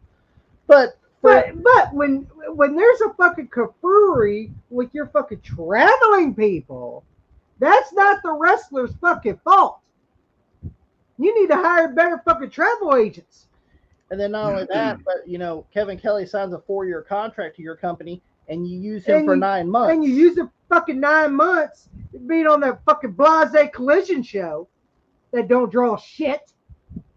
And he's fucking working his ass off, fucking doing your fucking blase commentary with Nigel McGuinness, which is good talent, by the way, and a good commentator. Kevin Kelly left New Japan. He left New Japan Pro Wrestling. Probably was making a better deal in New Japan, to be honest with you. And he goes, all right, I'll take the offer. And he comes there, and you put him on Collision, and he's working for 8 months. And then all of a sudden, nah, Kevin, we don't need you no more. Well, I have a fucking 4-year deal, pal. What am I supposed to do? What am I supposed to do, huh? Sit there and milk a check for 4 more years or 3 more years? You're gonna, yeah.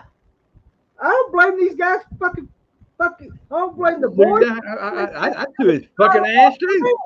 I had a contract with that fucker. That is breach of contract.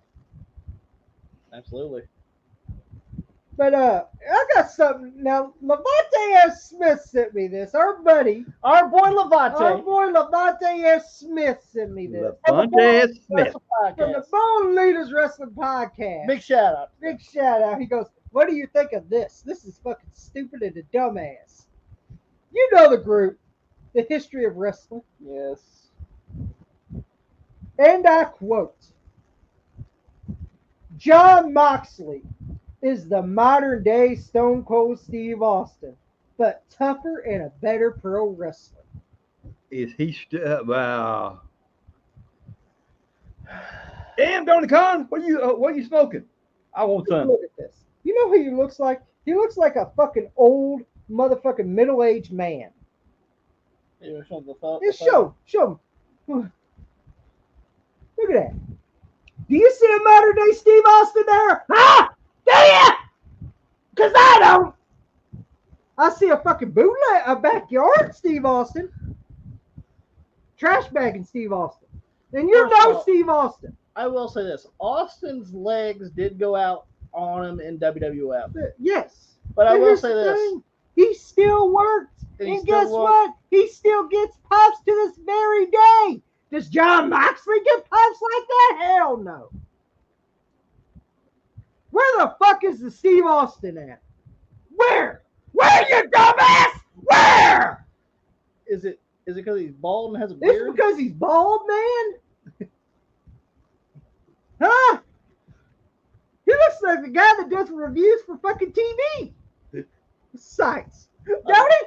I don't make fun of old buddy. Hold on, does he? Does he or does he not? He does, but don't make fun of old buddy. I hate these people. I swear to God, I do. I swear to God, they're fucking ignorant. They're just like the fucking dumb fucks that support a fucking pumpkin. They're so fucking stupid and don't have no brains. Well, you remember Levante sent us that link to that to the AEW collision chairs? Yeah, fuck those chairs. I'll make sure I take a big old frosty shit in those chairs if I had them. Pops, he sent Levante Smith. Big shout out to him again. He sent us a link to these AEW collision like leather chairs, right?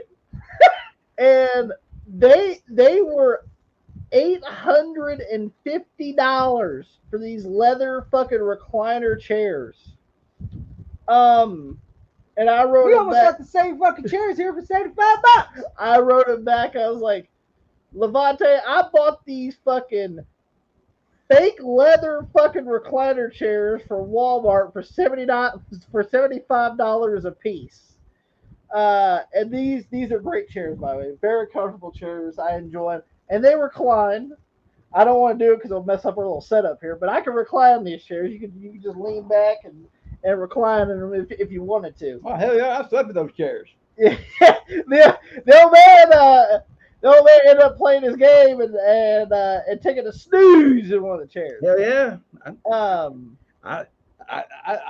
Matter of fact, you push those chairs back further. Hell, you're laying down. Hell, you're going to bed. You might want to buy one of these chairs. Huh? I said you might want to buy one of these chairs now. Oh, thank you. That was for $75. Oh, nah, you don't want to spend no money. Whoa. Would you buy these chairs for $75 or AEW collision chairs for $800? For $850. I'll buy the chairs you got. There you go. But let's go in here. Do you all see fucking John Moxley as a modern day Steve Austin, Stone Cold Steve Austin? Do you see it? Do you see it, Pop? You see, these fucking people are fucking ignorant. I swear they are. But speaking of ignorant, speaking of another ignorant, fuck. Another Chicken Plucker Jr. Or this could be Chicken Plucker Senior. I don't know which one. Yeah, pluck that fucking chicken. This is about AEW balls out. Okay. I get my balls out all the time. This is Dave Meltzer's comments. Davey Meltzer, what Davey Meltzer? Mr. Dirty Apartment. Yeah, Dirty Apartment. With roaches everywhere and rats. It's the guy with the dirty sheets. Yes. This is definitely pay-per-view of the year. Already better than this year's WrestleMania. Or even 17 for that matter. Everything about this has been perfect. You like meat riding? Huh? You fucking meat rider? An old ass meat rider at that. You've been meat riding for years. Well, see, that's why he's collecting the AARP. Yeah. Yeah, you're probably one of them that collects it. With fucking bloated Jericho with his Christmas tree looking ass. See, this is the way Tony Khan asked Dave Meltzer for the stars. You know the reason like, that the mouse, which is Dave Meltzer, I call the fucking little motherfucker. It's because he's getting paid. Motherfucker, he's getting paid. They're gonna write good things about the motherfucker who pays them. I'm gonna say this right here. Whoa, listen here.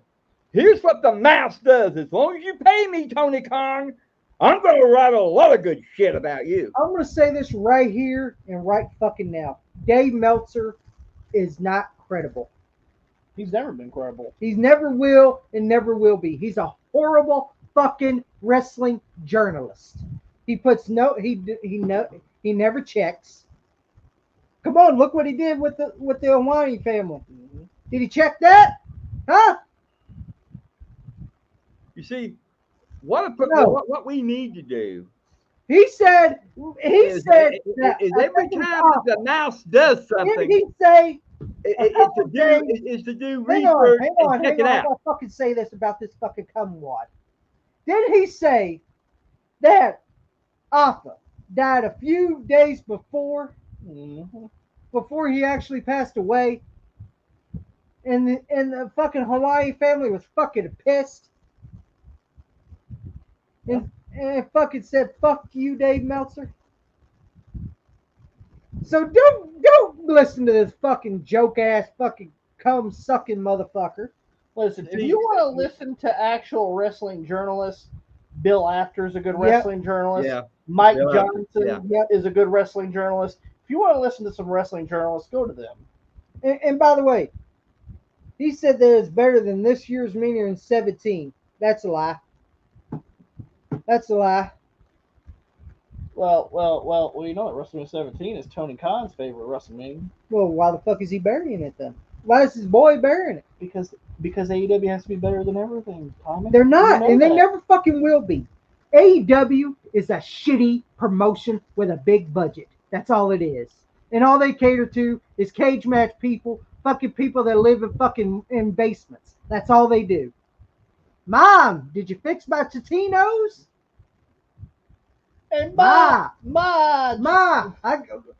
gotta do this fucking review. I gotta write AEW's better than WWE every fucking 12 seconds. With my fucking Carlito hair.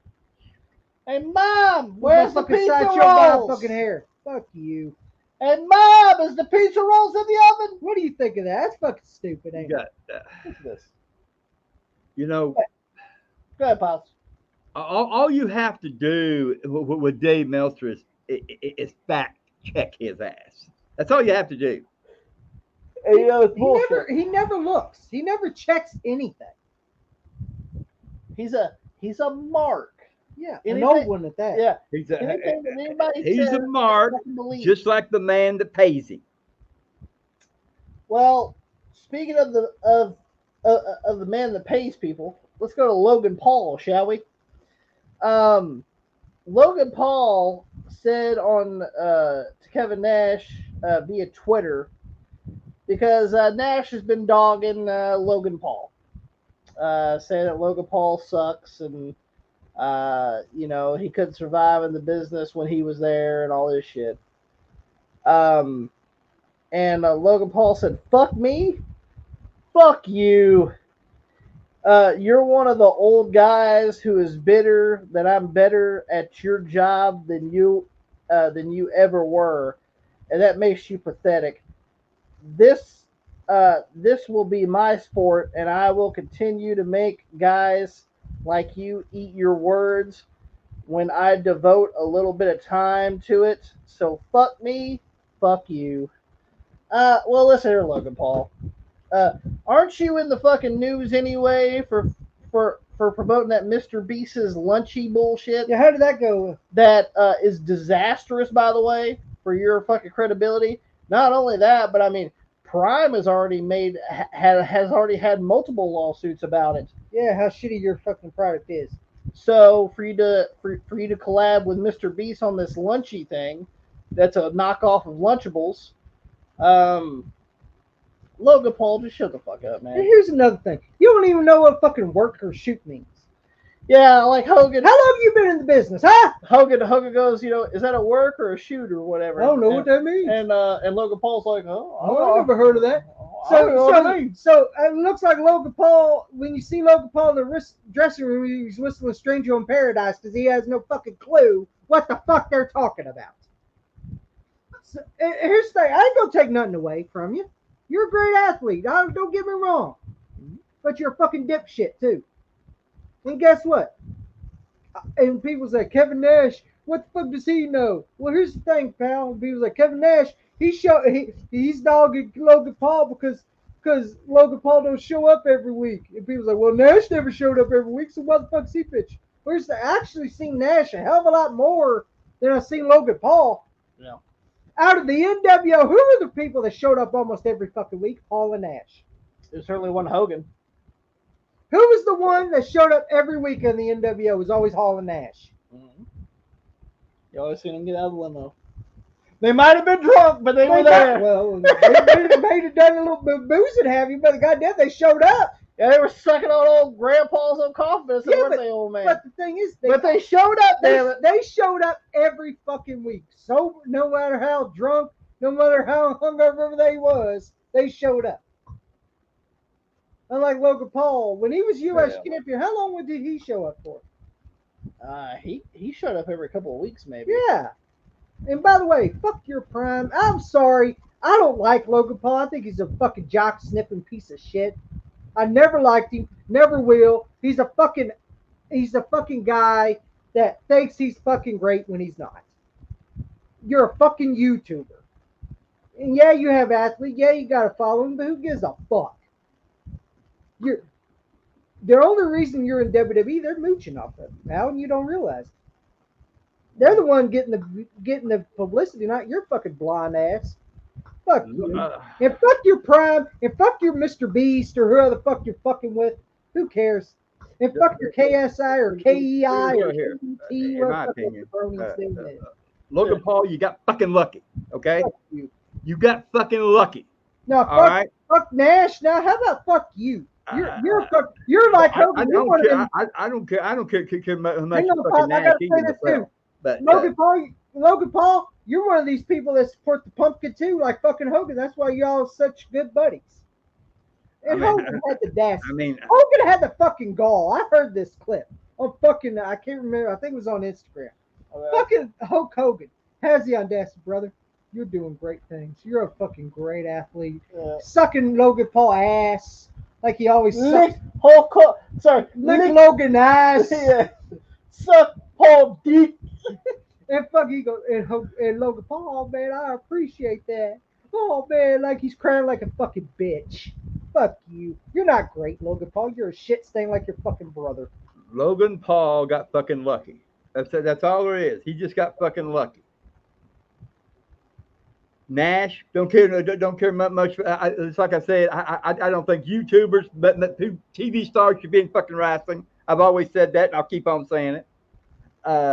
Kevin Nash, what the fuck? I mean, he got a fucking contract. Most wrestlers didn't. That's how come that motherfucker made money. So, here's my opinion. Fuck them both. I agree. Here's some more news. You know, Saturday night's main event's going to be coming back. They're going to do some specials on NBC. Yeah, they're going to do some specials on NBC. And guess who else is coming? Who's that? Jesse the Body Ventura is set to return as color commentator for WWE's Saturday night main event on NBC. See, that's great. Okay, yeah. But I just want to be honest with everybody here. There's never been no good Saturday night's main events. Can you name me a great match or moment from Saturday night's main event? I can name one. What was that? Remember when Roddy Piper made fun of Uncle Elmer's wedding? Yes, I remember that. Yeah, that was my favorite. Pops, can you name a great Saturday night's main event? Maybe a moment. I don't know. Hell no. Yeah, let's type it in, shall we? Greatest Saturday night main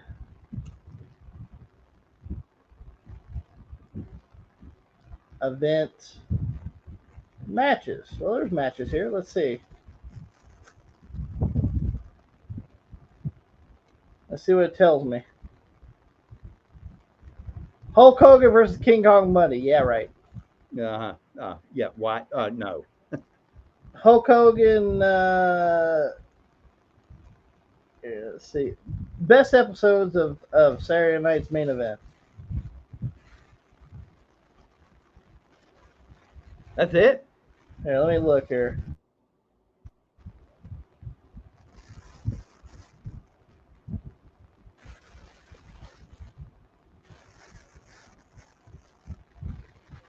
Are they really saying the McMahons and Shawn Michaels, really?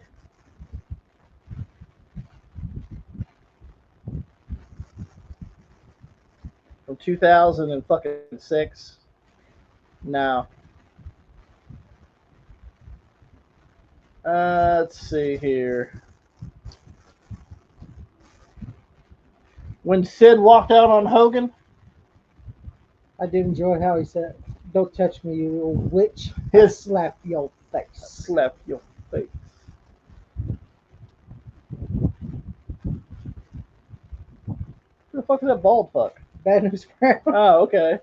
I couldn't tell who that was from the back. Bad News Brown versus Hogan? All Hogan matches was the same. Look, brother, you're going down. I'm going to pin you, and that's the way the match is going to go. I remember Harley got hurt after that too. Okay, the table spot with Harley. And it was Hogan. The first televised table spot. It was the first televised table spot. I'll give it that. All right, the DDT on Saturday Night's Main Event on Ricky Steamboat, I can understand that one. Okay. The cage match with Boss Man and Hogan, I enjoyed the Orndorff and Hogan match better. Oh, Sean beating Bulldog for the Intercontinental Championship. Is that really memorable? Not to me, but well, Bulldog only held it for a couple days. Exactly, that's what I'm saying. Is it really memorable? There it is. The match between. Okay, I remember that one. Okay, Hogan and Orndorff in the cage. Yeah, that was good. Where they hit at the same time? Yeah.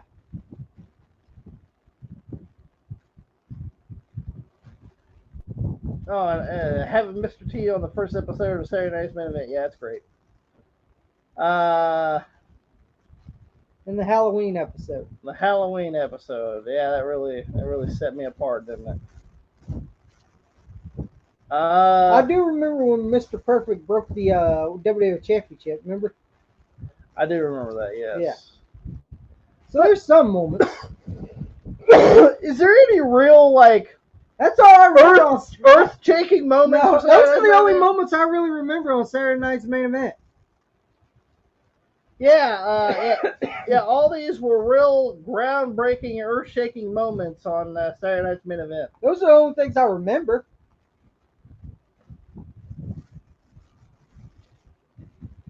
Guys, you tell us in the comments below. You know, do you have any moments from WWE Saturday Night's Main Event? Like from Saturday Night's Main Event, like any moments or matches? See, I know they released the best of Saturday Night's Main Event, but it wasn't really the best DVD, which I actually think is overrated personally. Yeah. I mean, I guess the only one that I can actually say is the cage match with Hogan and Orndorff. Orndorff is probably maybe one of the, I guess, most one of the better. I remember some moments of Saturday Night, maybe like the Steamboat getting DDT'd on the concrete. Yeah. And the other stuff we mentioned. But I just don't think that there's a great rich history there personally. No, but maybe it'll be a little bit better, maybe. Because I remember the last Saturday Night Main Event when they're good. Remember ECW, before ECW, what did they get? Stevie Richards versus Sabu. Remember? That's how ECW was represented. The later years Saturday Night Main Event, like in 06 and 07 and whatever fucking other years they did, I thought those were shitty. Remember the fucking one? It was a 6-man tag. It was fucking Doink and fucking Kane and Kali or whatever the fuck. You remember that? I'm trying not to remember. You remember that? They called it like a fucking gimmick battle royal or some shit. It was a 6-man. Oh, it was Eugene, Doink, and Kane versus fucking Big Daddy V, fucking Great Khali, and I think Mark Henry. I was like, what the fuck? That sounds very riveting, doesn't it, old man? Huh? I said that sounds very riveting, doesn't it? Oh, fuck yeah, but hey, Jesse, get that fucking money. But hey, exactly. But it's a good thing that Jesse's going to be involved. Yeah. Because Jesse's been away from WWE for a very long time. That's what I say. I say, go, Jesse, get that fucking money. And I heard when someone says, "Are you glad to be in WWE? Why did you come back?" He goes, "Well, Vince is gone. It's different." He said it's different. Yeah. Well, hey. He's the one that screwed. He's the one that took a bunch of money from Vince McMahon, and Vince McMahon has resented Jesse this whole time. About it. We got some Matt Riddle to talk to here. Can I read it? Yeah, I'll let you read it. All right. Now, Pops, this is from our favorite pothead, Matt Riddle. He says, "I talked to Tony. I don't know if he likes me. He seemed happy. I wrestled Zack Sabre Jr. in Chicago. He seemed pretty cool about it. I don't know. Yeah, I'm doing the Matt Riddle shit. I don't know, bro. When you meet me, I'm very sarcastic. But when I met him, I was like, oh, you like that match, bro? And but I said it in a different way, and he looked at me all confused, and I was like, "Oh, don't worry, bro. That's the way you usually look." yeah. Don't worry about it, Tony Khan. That's the way you usually look.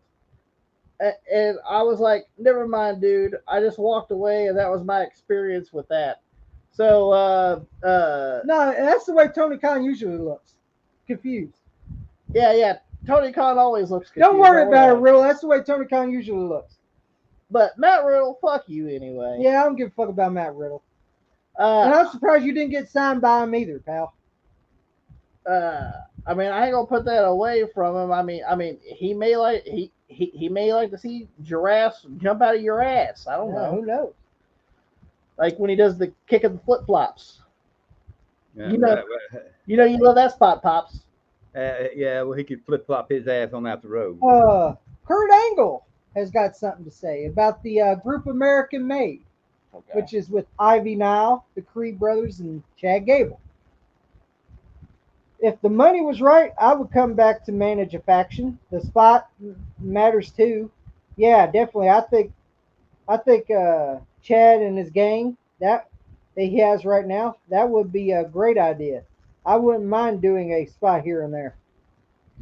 Well, Kurt's even said that he wouldn't that he's never going to wrestle again. But he would never have no problem being a manager or anything like that, which is cool. At least he won't wrestle again. What do you think? I actually like the group. Chad Gable's group. I don't know. I don't watch them. But and we got two more news here. Well, actually, I also got something else to say about that one specifically. This one?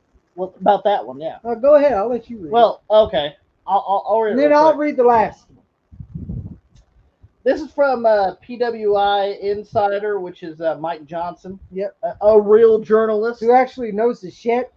And I believe him more than fucking Dave Meltzer. He said, and Pops, get ready for this. You're on the edge of your seat in this, Pop? Yeah. Sit up for this one there, cool grandpa. Motor City Machine Gun. Damn right. Hey, cool grandpa. Motor City Machine Guns have signed with the WWE. And? Well, how do you like the Motor City Machine Guns? I do, man. But damn, they are past their prime. I agree with you on that. They are past their prime. They're a little. It ain't like it ain't like it was years ago.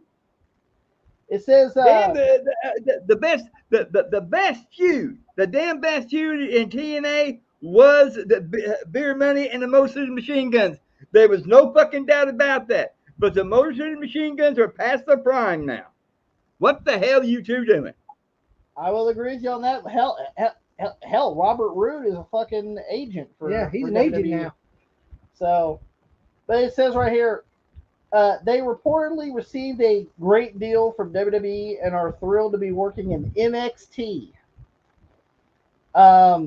They are expected to build a match with Axiom and Nathan Frazier. They're the NXT Tag Team Champions. And have an extended run in NXT before eventually moving to the main roster. Alongside this, the reports of their deals with WWE give them flexibility for post-wrestling to become trainers for the company, which I think is what they're pretty much going to be. Yeah, they're basically going to be trainers. Look, I mean, they'll wrestle a bit. I mean, if that's what they're gonna be, you know, kudos to them. Now, let me look here about how old the Motor City Machine Guns are. I don't think they're super old. Alex Shelley is 41 years old. Alex Shelley's 41 years old. That's not terrible. But I will say this, for him to try to make a debut in WWE at that age, that's a little rough. I would, if I had to guess, Chris Sabin's probably the same, close to the same age. Probably close to the same age. 42. Okay. So they're in their early 40s, Pops. Now, I will say this, that ain't super old. No, that ain't super old, but still yet.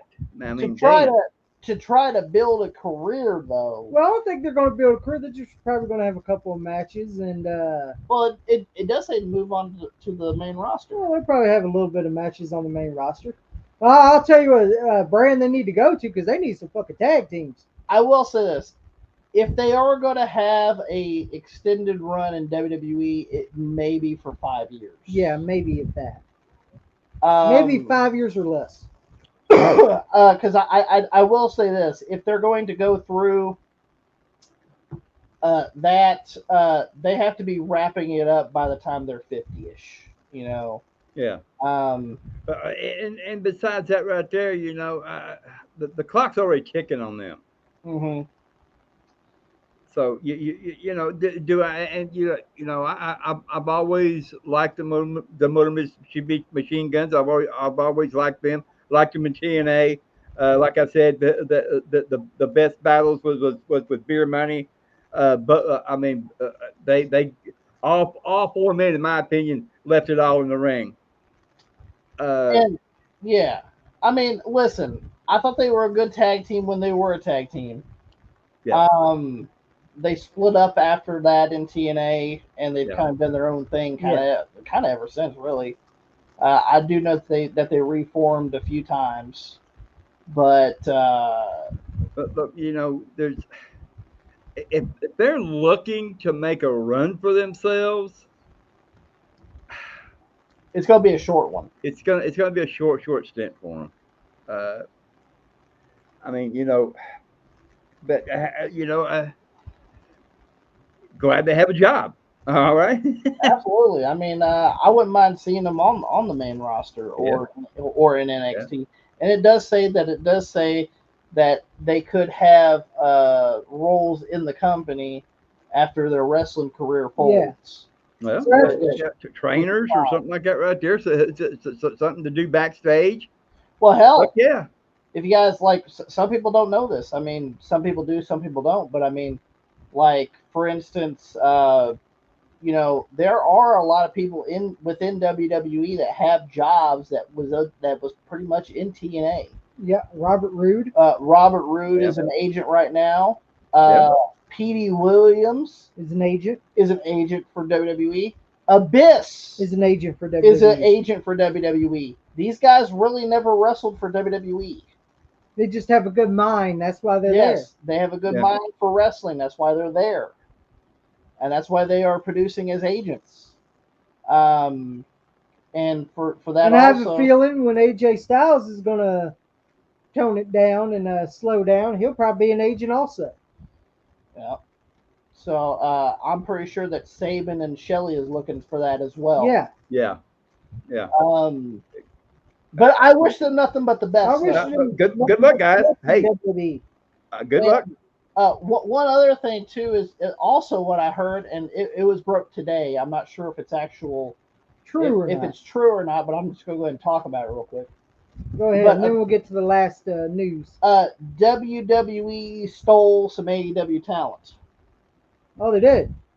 Mm-hmm. I think I heard. The Lucha Brothers. Yeah, that's what I heard. Ray Phoenix and Pentagon Jr. Yeah, they apparently they have inked a deal with WWE. That's what I heard. Now, don't know if it's true or not. Yeah, this is just rumor. But here's the thing. You know what this shows? But I will say this: I don't think it's personally for them. I think it's for the Latin. I think it's the Mexican. I think it's for the Latin and Mexican descent to get them more fucking, because they only got Ray, and they do got Dragon Lee, but you know they don't have that many, and Andrade, but they ain't got that many Mexican stars. You know, you need a good tag team. I also so they're gonna so the spectrum that the spectrum that you guys are saying is that they're gonna that they're gonna put them with Ray. Probably not. I don't think they're gonna put him with Ray. I think they signed them because they need a tag team. They need I'll say, because they are popular within the indies, a popular Latin tag team. There you go. I also think they want to try to do some stuff in Mexico. Yeah, that too. And I think that's also why they want them as well. Because if you guys know, I mean, you know, CMLL and, you know, they're working with AEW. Yeah. Yeah. And I think if they got Pentagon Jr. and they got Ray Phoenix, I think they're going to try to break into the Mexican market. Which, I mean, WWE's been okay in the Mexican department. But I just don't think they've ever really went, you know, hog wild in there either. I actually think that I don't think they were signed as real potential talents. I actually think they were signed to try to get a market in Mexico. But here's one thing I'm gonna say though. Yeah. Okay. There's one thing I'm gonna say. They're taking AEW talent. Yep. But see, here's the thing. WWE's taking AEW talent that are actually either A, were in AEW and didn't like it there. Yeah. Or B, wasn't even used. Yeah. Exception, Ethan Page. There you go. Brad Pittman Jr. I mean, though, you know, a guy's dream would be the dream of working for AEW, in my opinion. And I'm going to tell you why. You're not doing a fucking thing, but you're making money anyway. And I will say this, like, the Lucha Brothers are not like fucking young guys either. No. I mean, Phoenix is relatively young, but Pentagon Jr. isn't. He's 39. He's almost 40. Yeah, Pentagon Jr. is almost 40, and Phoenix is still in his early 30s. But I think that, I think you're right. I think they're trying to get, you know, the there it is, right there on their fucking page. He is currently signed to the World Wrestling Entertainment. Does it say that with Pentagon Jr.? Let me see. Let me click on his. It says he is signed to the WWE under his ring name Pentagon Jr. Yep. So it looks like they have signed. Yeah. Well, once again, this is Wikipedia. This is just reports. This is just reports. There's just reports. But I did want to mention that. And here's the thing. But I honestly think they were signed for Mexican territory for WWE to get a hold in the Mexican But here's the thing, but here's the thing I'm going to make. The Lucha Brothers were in AEW. Mm-hmm. I'm going to be honest. I'm sorry. AEW don't get that many publicity. I'm sorry, in my opinion. Mm-hmm. You're going to the WWE, you're getting main stage. I'm sorry. Mm-hmm. You'll get more notoriety going there and more notoriety. You get more noticed. You go to AEW, you're not going to get that noticed. Yep. Look why Brian Pillman Jr. left, wasn't getting used. Dark. Look at Ethan Page. This guy's the NXT World Champion right now. And he was not even getting used. There you go. Sean Spears wasn't getting used. These are guys that weren't even getting used. And probably Lucha Brothers like, hey, we're not getting used either. Well, the grass is greener. We're going over there. If they make an offer, if they make an offer, take it. I bet you, Pizza God Jr. and Ray Phoenix, hey, if they give us an offer, take that shit. Take it. Orderly. Take that shit. Orderly. Well, like even Jade Cargill said it. Yeah, Jade Cargill even came there. I'm pretty sure that she probably made more in AEW but than she wanted did there. To learn. But she wanted to go to a real grander stage. She knew that her publicity will go up, her star power is going to go and up. Look at her now. And she has possibilities. She's already started in WWE, and she's already a WWE, a two-time WWE Women's Tag Team Champion. Go ahead, Pops. She's going to get more exposure, and she's got great talent to work with. Exactly. That's another thing. There's more talent there to work with. But now we got the last one here. We're going to talk about the top 500 PWI. PWI top 500. I don't want to start with number 10. We're not going to go with. Well, actually, let's start with number 10. Are you sure you want to start with the top 10? We're going to go with the top 10. And I just want to go through and say, do you think these guys deserve to be on the top 10? And we're going to mention the people a little. We ain't going to do the whole fucking 500. Yeah, we're not doing the 500. We'll be here all damn night. We're only doing the top 10, but I ain't been here all night. We'll mention a few people. We're going to mention a few people on like some of the lower tiers real quick, though. And see, why the hell is this guy that low? Yeah. Number 10, Mystico. Why is he even on the list? I don't even know. For the top 10. I have no clue. That's Sin Cara. Sin Cara. Are you fucking serious? Is this how bad this fucking 500 is going to be? Or number 9, Gunther. He should be up further. He should be high, a little bit higher than that. Mm-hmm. He was undefeated for so long as the Intercontinental Champion. And he's number 9? Number 9. Oh, it gets worse. He beat the Honky Tonk Man's record. Oh. And he's number 9. And guess who's number 8 ahead of him? Okay. John Moxley. Are you fucking kidding me? Are you fucking kidding me? The scrotum guy himself. John Moxley. The plumber. T.L. Hopper Jr. Ball fuck. Fuck you. Stone Cold Steve Austin cosplay. Yeah, John. Arnie. The scrotum digger. Arnold. That's fucking John Moxley. I love you for that. I don't give a fuck. And Hey Arnold's all. The Blade Runner. Yeah. Number 7, MJF. I think he could be a little bit lower there, pal. I could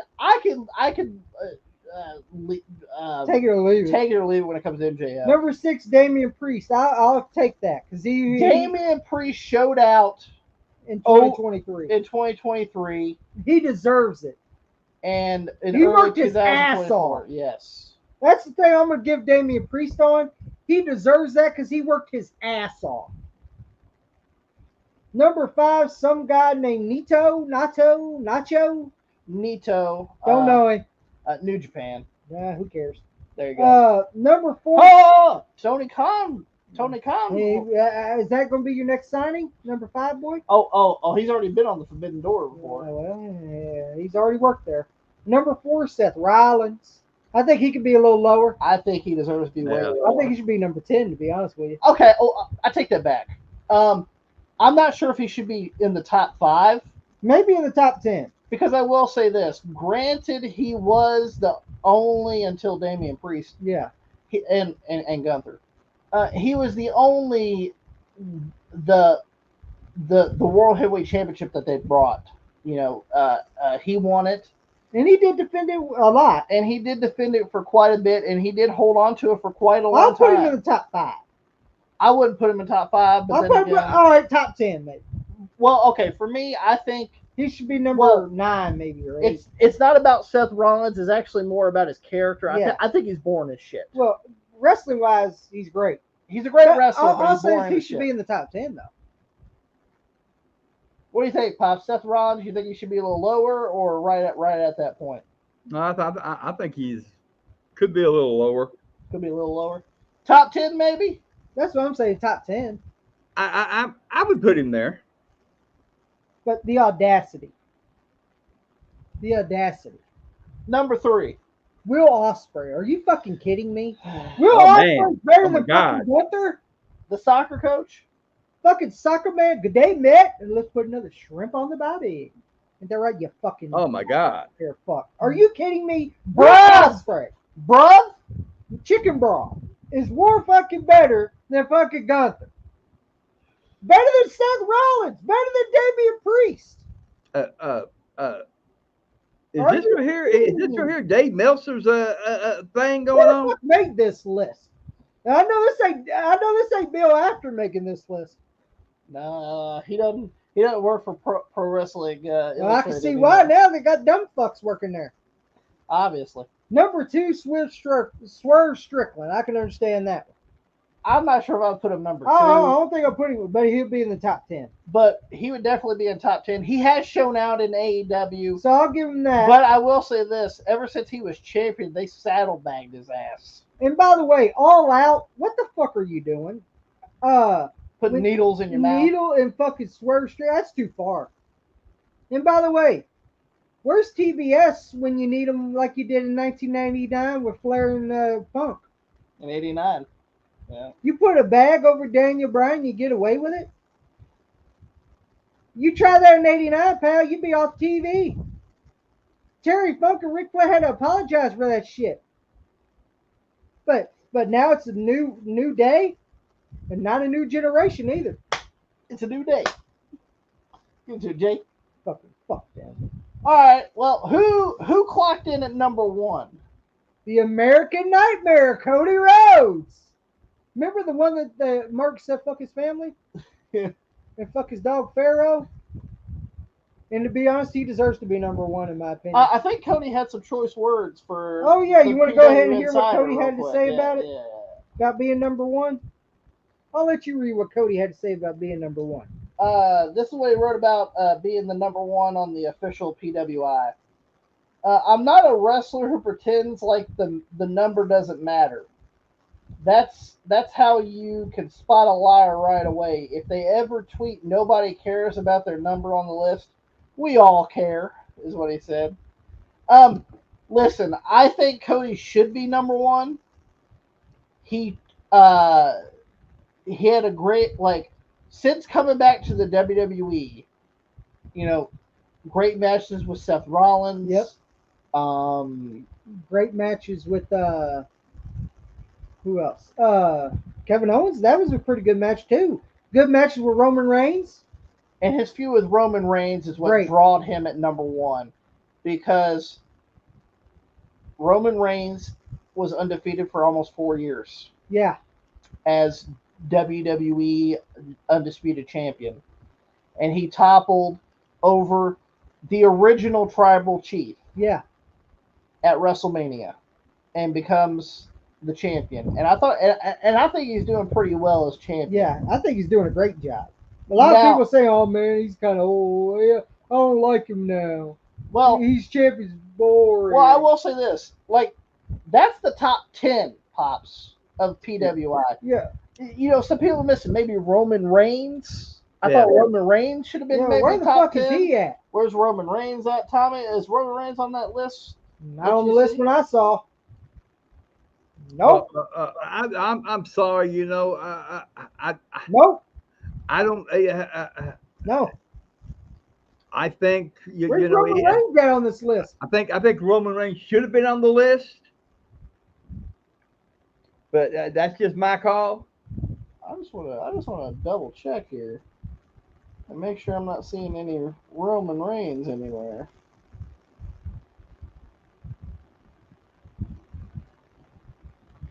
Yeah, literally, Roman Reigns is not on this list. Yeah. I don't think he's even in the 500.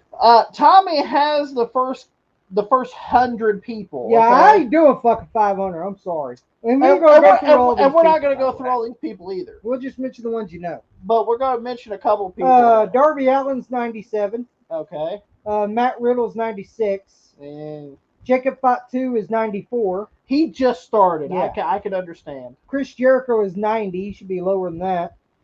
Okay. Chad Gable's 89. Daniel Garcia 87. Are you kidding me? The Humper? The Humper. He should be 500. Right next to the other ham and eggers. Wheeler Yuta is 86. Hook is 83. Roderick Strong is 80. We got more here. Matt Cardona is 77. Oh, good Lord. Ethan Page is 75. That's pretty good starting out. Being the NXT champion there. Hey, Chris Sabin's number 70. Yeah. Santos Escobar is 72. Dominic Mysterio is 69. 68 is Finn Balor. 66, Solo Sikoa. Yes, Solo Sikoa. 63 is Ricochet. 59 is Hyde. Jack Perry. He should be way lower than that. 58 is Kevin Owens. 57 is Claudio Castagnoli. 56 is AJ Styles. 55 is Randy Orton. I think he should be a little higher. Orton? Yeah. Alba Fama, that's the NXT North American champion. Braun Breaker is 52. He should be way higher. I agree. Joe Hendry is 51. Carmelo Hayes is 48. Rey Mysterio is 45. Hangnail is 42. Are you kidding me? He's better than Rey Mysterio and fucking Carmelo Hayes and fucking Braun Breaker. And even fucking Joe Hendry. Well, EC3 is better than. Yeah, what the fuck? 40. Who makes these lists? EC3 sucks. Logan Paul, 37. Are you kidding me? Zack Sabre Jr. is 33. I don't agree with that either. Now we're going in the top 30. Yeah, top 30. We already did 33. Mark Briscoe's 31. Ilya Dragunov is 30. Christian Cage is 29. Trick Williams is 28. LA Knight's 27. Adam Copeland is 26. Orange Cassidy is 24. Okay, so Orange Cassidy is Pops. Orange Cassidy is better than Edge, Christian, LA Knight. Trick Williams. Who the hell did this poll? I don't know. Alex Shelley's 23. Nick Nemeth is 22. Okada is 21. Fat ass Eddie Kingston. Are you serious? Number's 20. Are you kidding me? 20? He is better than Mark Briscoe, Ilya Dragunov, Christian Cage, Trick Williams, LA Knight, Adam Copeland. Nick Nemeth. Bullshit. Mustafa Ali. 19, really? Fuck him. He sucks. That low? I mean, that high? Sorry. Or low, high? What the fuck? I'm doing was 17. I think he should be a little bit higher. Moose, 15. Bryan Danielson is 14. Drew McIntyre is 13. Drew McIntyre should have been in the top 10. Sami Zayn is 12. Are you kidding me? Sami Zayn sucks. Samoa Joe, 11. Oh, man, that fucking poll sucks dick. And that's it. Like, that's a shitty list for PWI. I'm sorry. Yeah, fuck that poll. But we weren't reading all fucking 500. I'm sorry. We'd be here all night. It seems like we're already here all night. Yeah. Now we're going to get into some questions. Once again, if you guys want to ask some questions, you guys can. And that's all the wrestling news. That's all the wrestling news. Let's go through some of these questions here.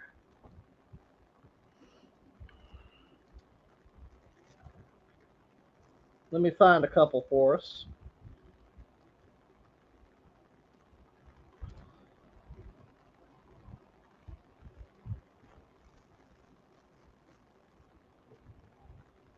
Oh.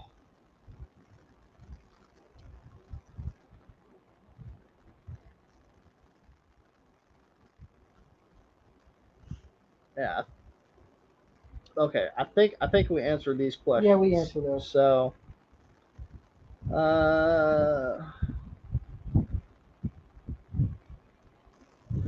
all right. Jason Peck. Sorry, but I have a question. In wrestling now, finishing moves aren't what they used to be. In the past, the wrestler would hit the finisher once the match is over. Now it takes three of their finishers to win a match. Do you think that has damaged modern wrestling? Yes, I do. Of course it does. Yes, I do. Yeah, no doubt. Absolutely. Because listen, if you like for instance, I mean, listen, if it's a big guy, like tall, big, if you have to put two of them on them and it's like a strike, I could understand. Like maybe Shawn Michaels' a super kick if you have to hit it twice on somebody to make sure the motherfucker's knocked out. I get it. Yeah, on a big guy. On a big guy. But if you're doing your move to somebody that looks like fucking Jack Perry or fucking Will Ospreay or fucking the Young Bucks, and you have to do these moves that look multiple times. Yeah, multiple times. And it looks like it kills them every single time, but they get right back up. That's very damaging to any kind of finishers, for sure. Yes, it is. Pops, you watching wrestling, you've seen a lot of motherfuckers. Yeah, I've seen that shit. Yeah, it's just fucking stupid. That's I don't get that anymore. It's a very shitty way to do. But back years ago, when even back as far back in the 60s and 70s, when the guy did their finisher, it was over. Bell ringing time, the guys head to the locker room. Absolutely.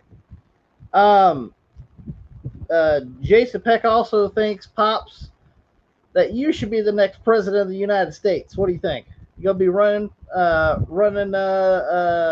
You'll be campaigning? Well, it's one thing for damn sure that I know what it feels like to be fucking poor. I can tell you that. Thank you very much for saying that right there. And brother, let me tell you something. If I could have the money like that right there to run, I'd make sure people know I'm the man that knows what it's like to be poor. And let me tell you something. I would cut the fucking bill for the fucking lower taxes on the poor people in the middle class, and the damn rich people have to pay their fucking share. Before we get into a presidential debate, let's go ahead and get out of this. Yeah, I'm just saying. We're just having some fun with you, Pops. We know.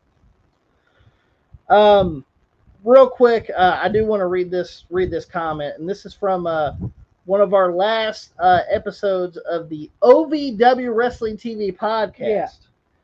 Yeah. It says for TN Couponer, enjoyed the podcast. Knew you guys would do a great job.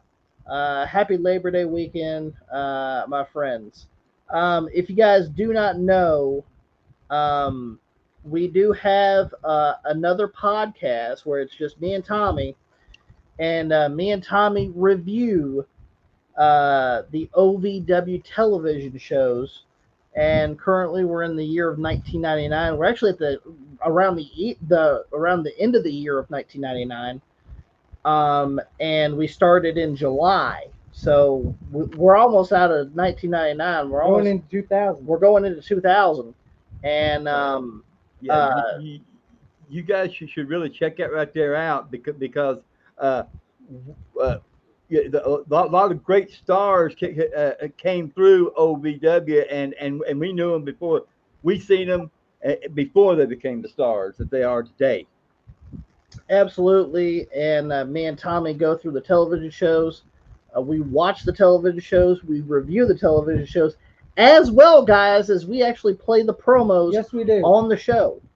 So if you guys want to listen to the promos on the show, we actually do play the promos because, what's wrestling without promos, right? Yeah. So some people don't like it. Yeah, some people don't just like promos. But, we can't just fucking play the fucking matches too. But we play the promos on the show so you guys understand, some of the contexts of what they're saying and how it goes. And I think we do a damn good job on that show. I do too. And it doesn't get the love that it deserves. It's probably one of our, I'm not going to lie to you, it's probably some of our worst viewed episodes, some of our worst viewed videos. And I suggest if you guys check out the OVW television podcast, that you guys would enjoy it. Give it a shot. Okay. Let's go ahead and Pops T and Couponer wanted to ask you a question, and this was from the last episode, episode 45, your favorite episode. Were you wore out from your date? Oh, you damn right. You damn right. I'm sorry that I kept. I'm gonna be. I kept on falling asleep. I'm sorry I did that. But let me tell you something, brother. I was happy. That's right. Pops was happy for his date, which that's good. That's nothing but the best for the old man. Let's just look at this. Let's just say this right here. I paid my constitution. Okay. Yeah, Pops was a little tired on the last episode because he went out on a date, but he's back for this one, ain't that right, Pops? It was. I just got tuckered out. I actually want to read another comment that we got from somebody on our OVW television podcast. Now, I'm going to be honest with you guys. I'm not sure if it's a troll. I'm not sure if it's the real person or not. Okay. But we got a comment from somebody named Matt Morgan. Now, Pops, you remember Matt Morgan? I know Matt Morgan. Yeah, I know. I know the Matt Morgan that I'm thinking of. Well, he has the picture of Matt Morgan, of the wrestler Matt Morgan, who was in the Tough Enough. Yeah. Was it Tough Enough 2? Yeah. Tough Enough 2.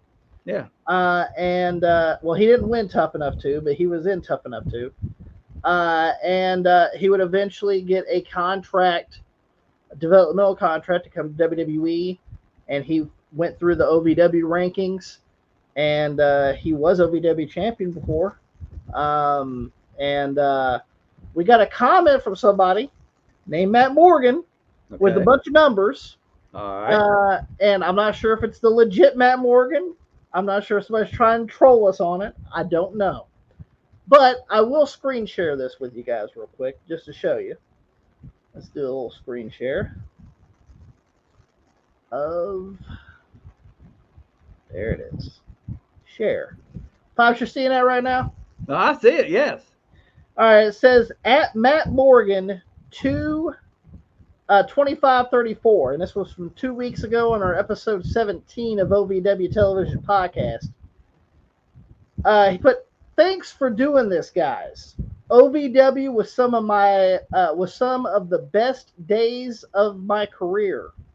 Heart. Now, just fast forward to the end of 2002, beginning of 2003, and cover those OVW TVs." And a couple of laughy faces, as you could tell. Yeah. Not sure if it's the real Matt Morgan or not, but if Matt Morgan is watching, thank you. Yeah, thank you. And also, if you liked him, we'd have you as a guest. Yeah, Matt Morgan. I would love that. There was actually quite a few shows that me and Tommy went to. And by the way, the person that did this, if it is Matt Morgan, he is right about the time he was in OVW. Yes, he is. He was in OVW in late 2002. We can confirm that. That is true. Yes. And he eventually made his debut in in WWE around like mid 2003. Yeah. And that's when he was teaming with like A-Train and everybody. Nathan Jones. Yeah, Nathan Jones and all them. But I will say that he did get the correct dates right. So I'm just saying he did. Yeah. But if it is Matt Morgan, big shout out to Matt Morgan. And if it is, get in contact with us. Get in contact. If it is, hey, please get in contact with. I'd love to have you on the podcast.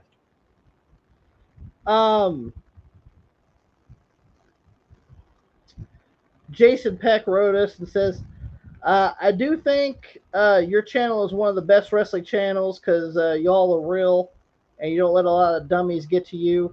I've been watching your videos since you've done Worst Tag Teams, and that was in 2018. I watched it. That was my first video I watched. Well, big shout out to Jason. Yeah. Thank you. Thank you very much for the support. Thank you. Thank you very much. Jason also wrote, I do have a few questions. I'm going to name a few wrestlers. Why do you think they didn't get further in WWE? Okay. First name on the list is Trevor Murdoch. Why don't we think Trevor Murdoch made more in WWE?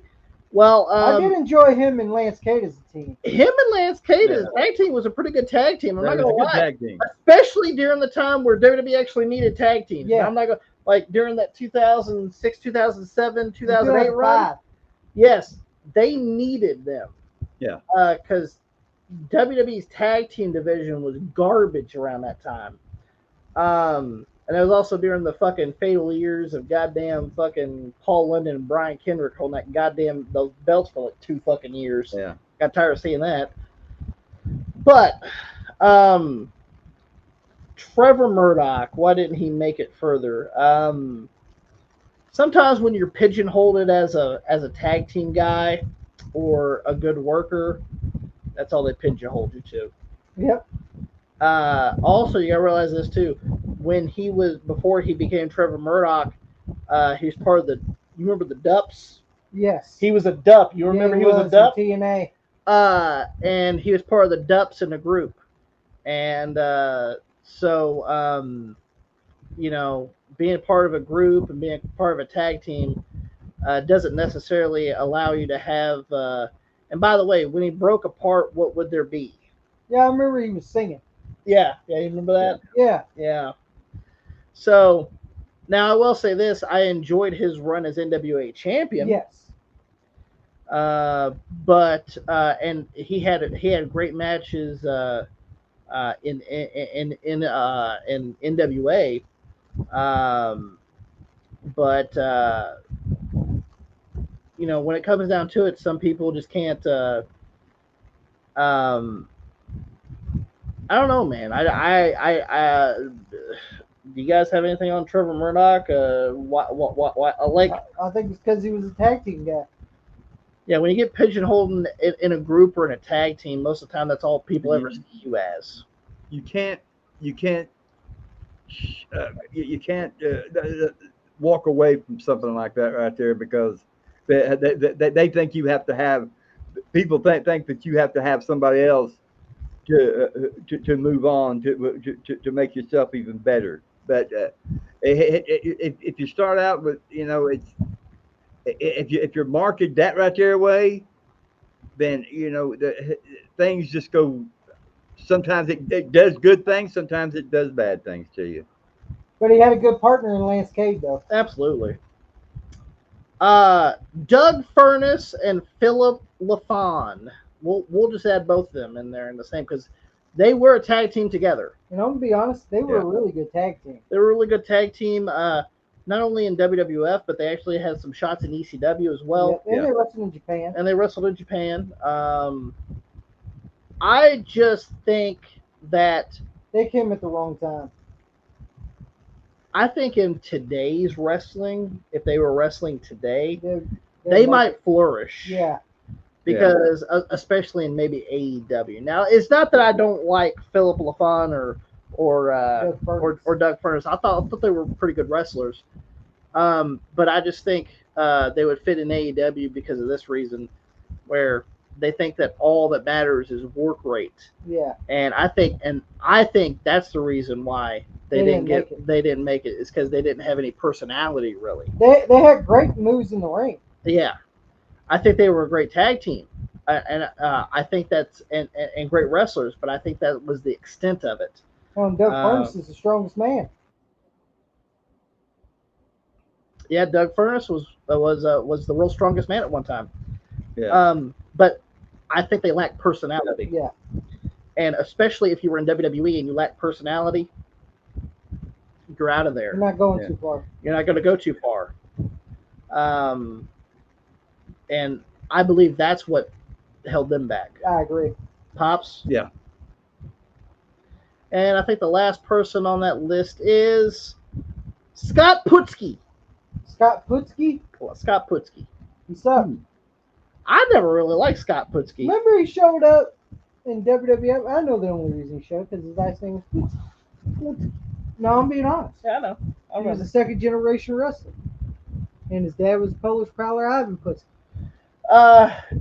He also lacks size. Yep. I will say this, great shape. Great shape, yeah. He kept himself in really good shape. I will give him that. And he did, I'm going to say this, they put him in that light heavyweight division. He did not look like a light heavyweight to me. He looked like a overgrown, I don't want to say midget, but like an overgrown, because the motherfucker was thick. He was a thick motherfucker. Yeah. But once again, I mean, his dad is Ivan Putski. Ivan Putski's kind of the same way. He was a real small guy, but he was fucking jacked. Yeah. And I just thought he looked kind of awkward as a light heavyweight as well.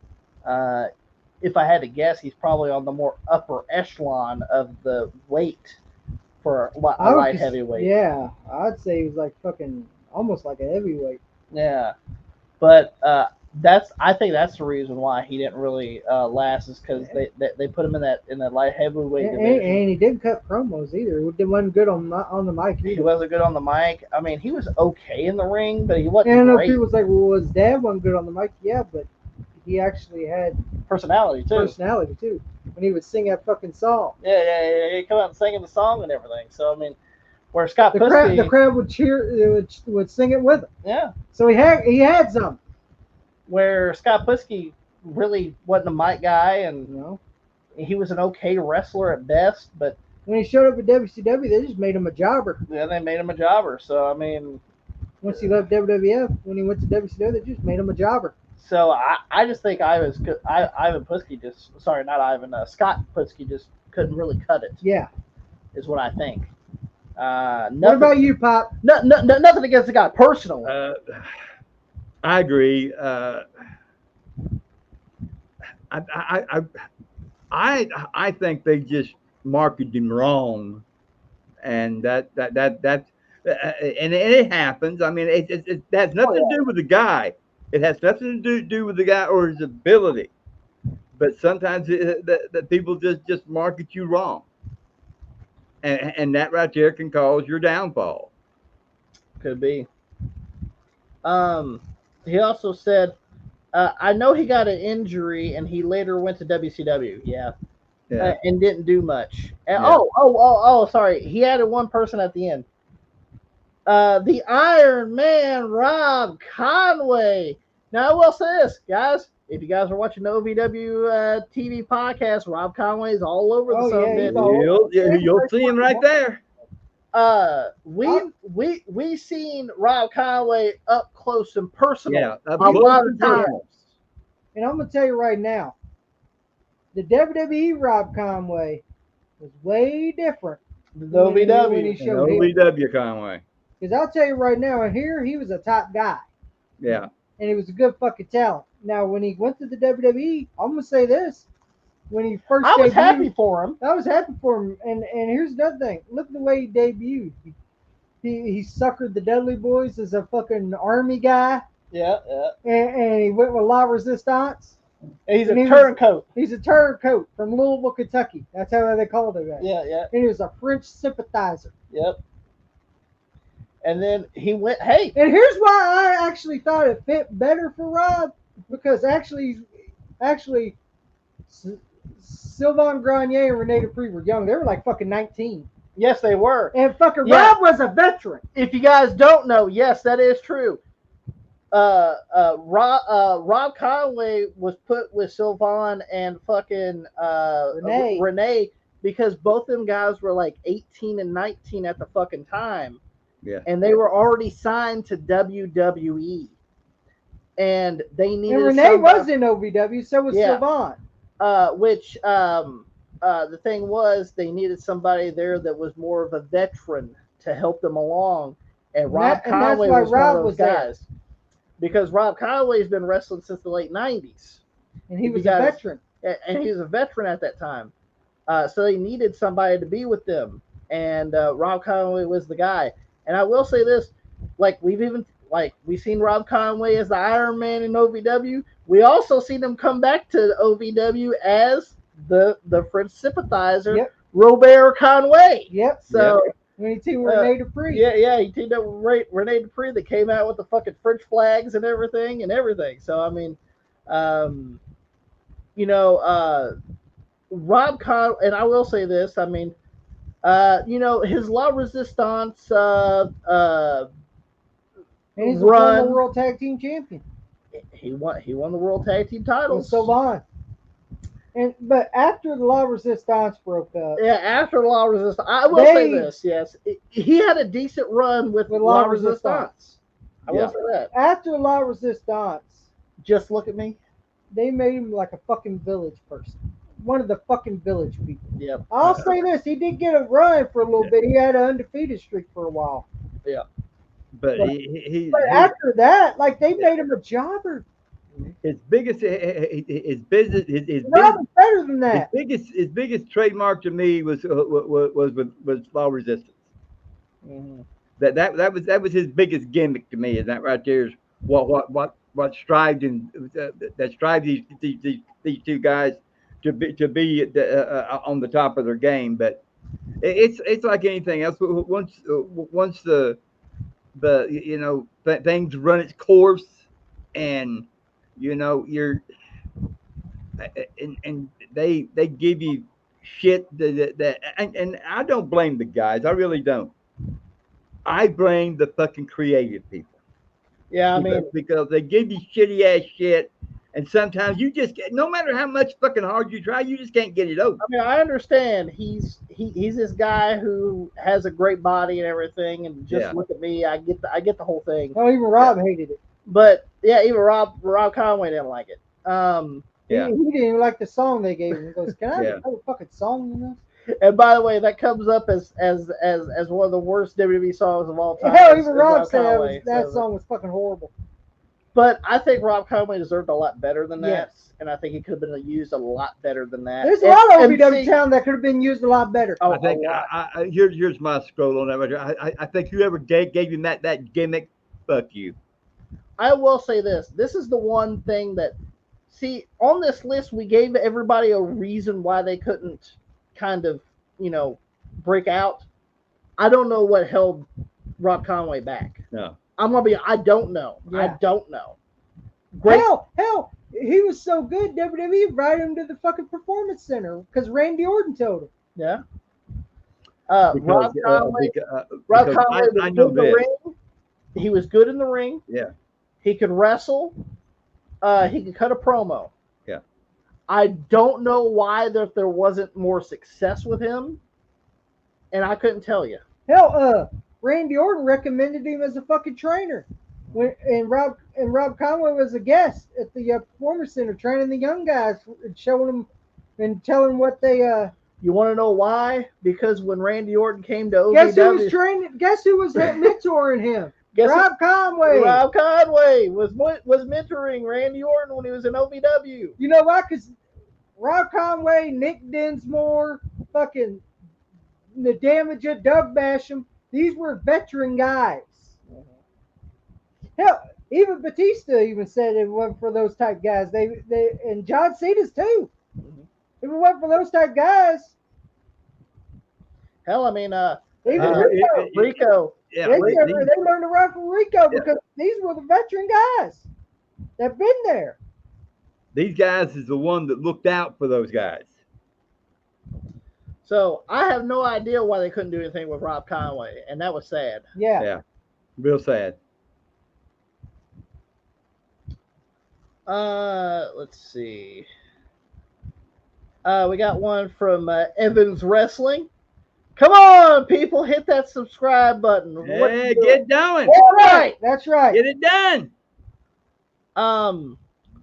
Jason Peck also asked, if you didn't answer already, I asked this before, but the wrestlers who had managers that didn't need them, or the wrestlers without managers that needed them. I don't know.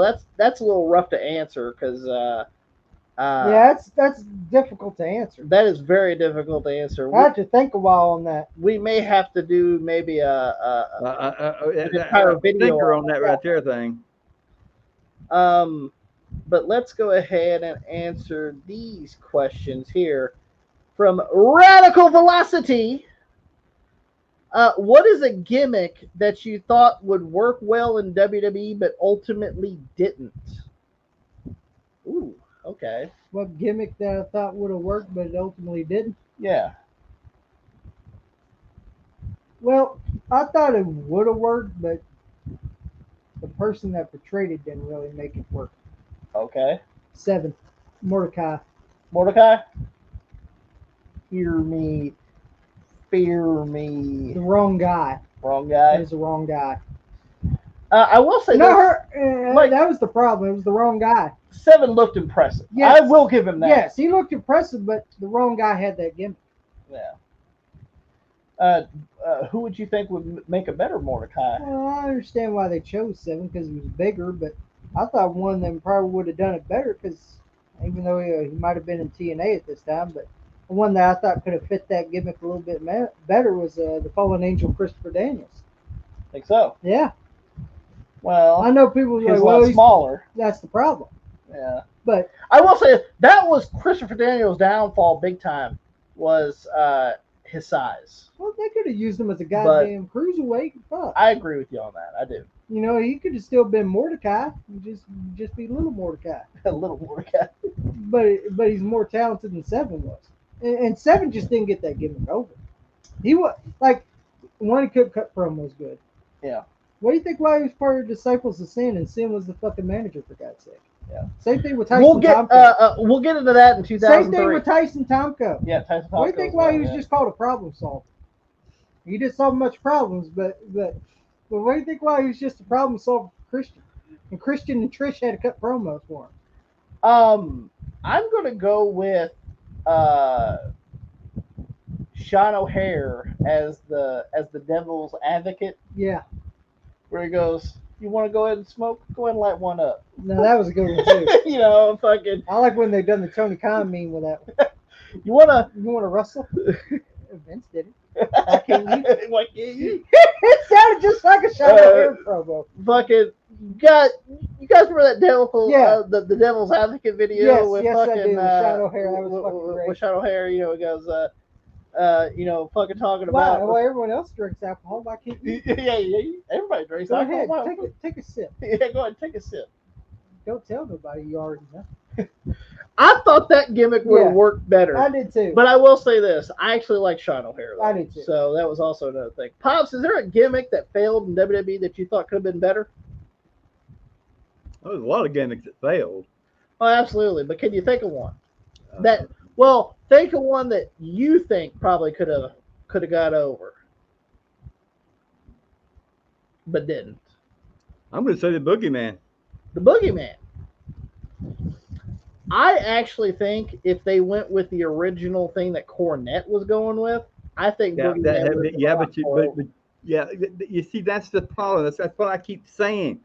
You see, if they went the way that Jim Cornette wanted it to go, yeah, I think it would have been something big, but you know how they lower things down when you head there.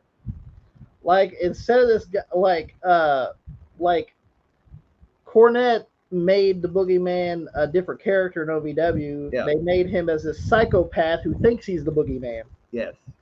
And if you see this man in like on OVW property, you need to tell security. You see. But this guy would come from underneath the ring and interrupt matches and come from backstage. Well, sorry, from side doors and just come in and attack motherfuckers, and they would have to get him out of the building. I thought that would fit better. You see, that's what I'm talking about. See, Jim Cornette had a mind for wrestling. He knew what would get over and what would not get over. I'm going to say this right here. For Jim Cornette, he's a fucking genius. The way he knew, the way he learned how to do the business. Absolutely. I think if that had stayed on that path, the boogeyman could have been a lot bigger than what he was. Radical Velocity's next question is, how well do you think TNA has done so far since they rebranded themselves this year? I think they've done pretty damn well. They've done better than what they have. I will say this. I actually think them working with WWE has been a helpful situation. Working with NXT. Well. Yeah, well, working technically with NXT, but it's helped. But I think it's helped, and I love how both fucking promotions are exchanging talent. They'll just send some NXT guys there, and TNA will send a couple of guys from TNA to NXT.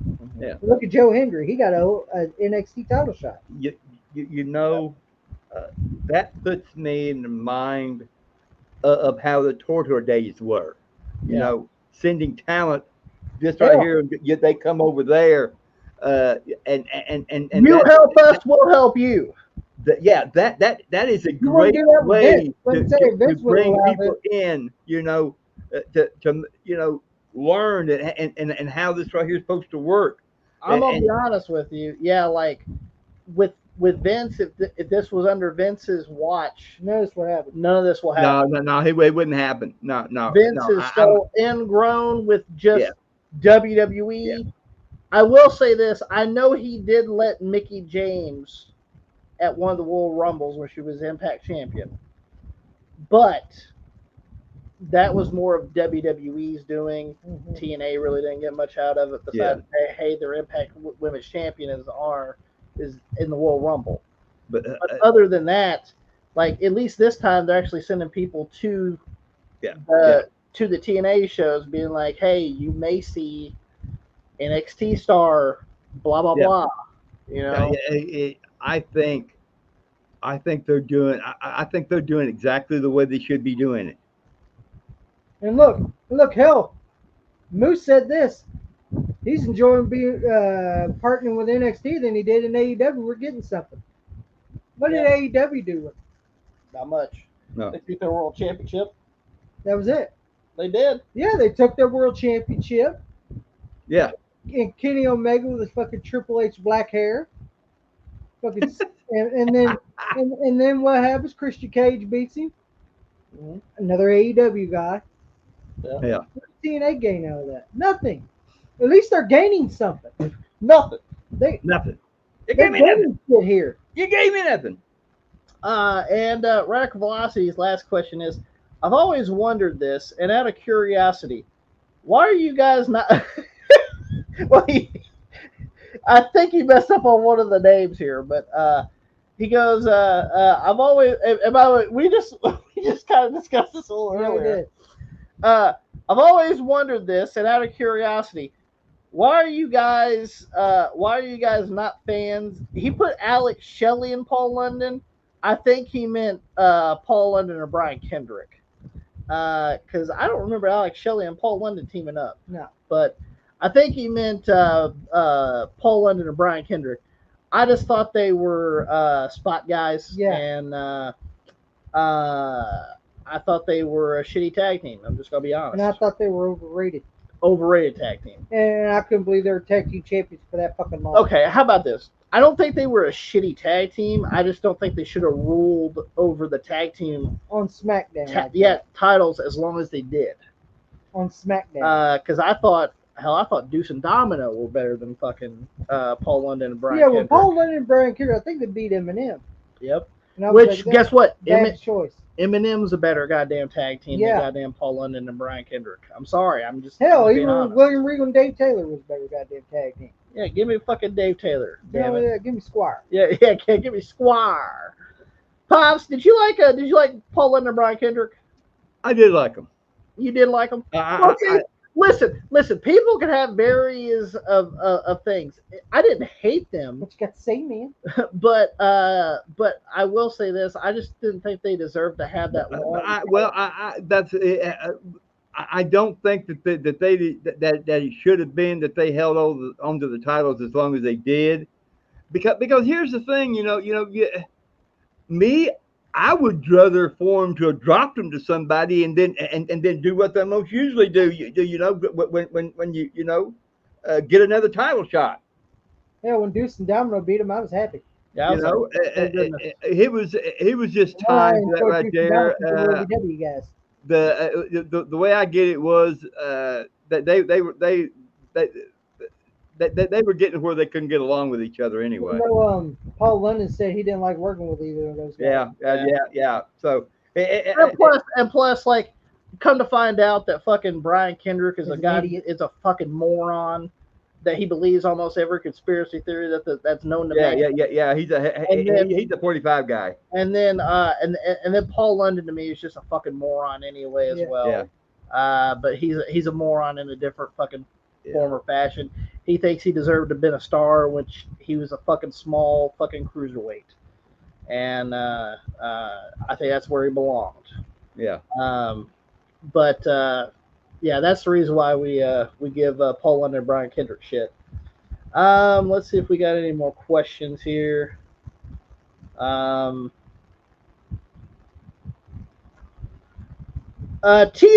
Ponder, the Tennessee native himself, the king of deals. TNQ Ponder, who would win this tag team match? The Mega Powers of Randy Savage and Hulk Hogan, or the Bloodlines of Roman Reigns and The Rock? Before that, TNQ Ponder, how about we call it the MAGA Powers? The MAGA Powers. The MAGA Powers. Don't bring the Macho Man down that low, Well, no. Take Randy Savage out. Put the Ryan in there. Put the what? The Ryan. Ryan. Orange. The Ryan. I'm gonna say the Bloodline, Roman Reigns, The Rock, because Randy Savage got a crummy ass partner in Hulk Hogan. Yeah, probably the Bloodline.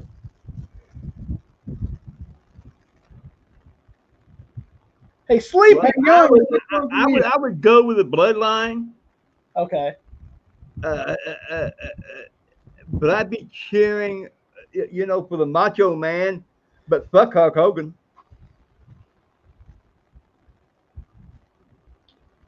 Let's see if we got any more questions here.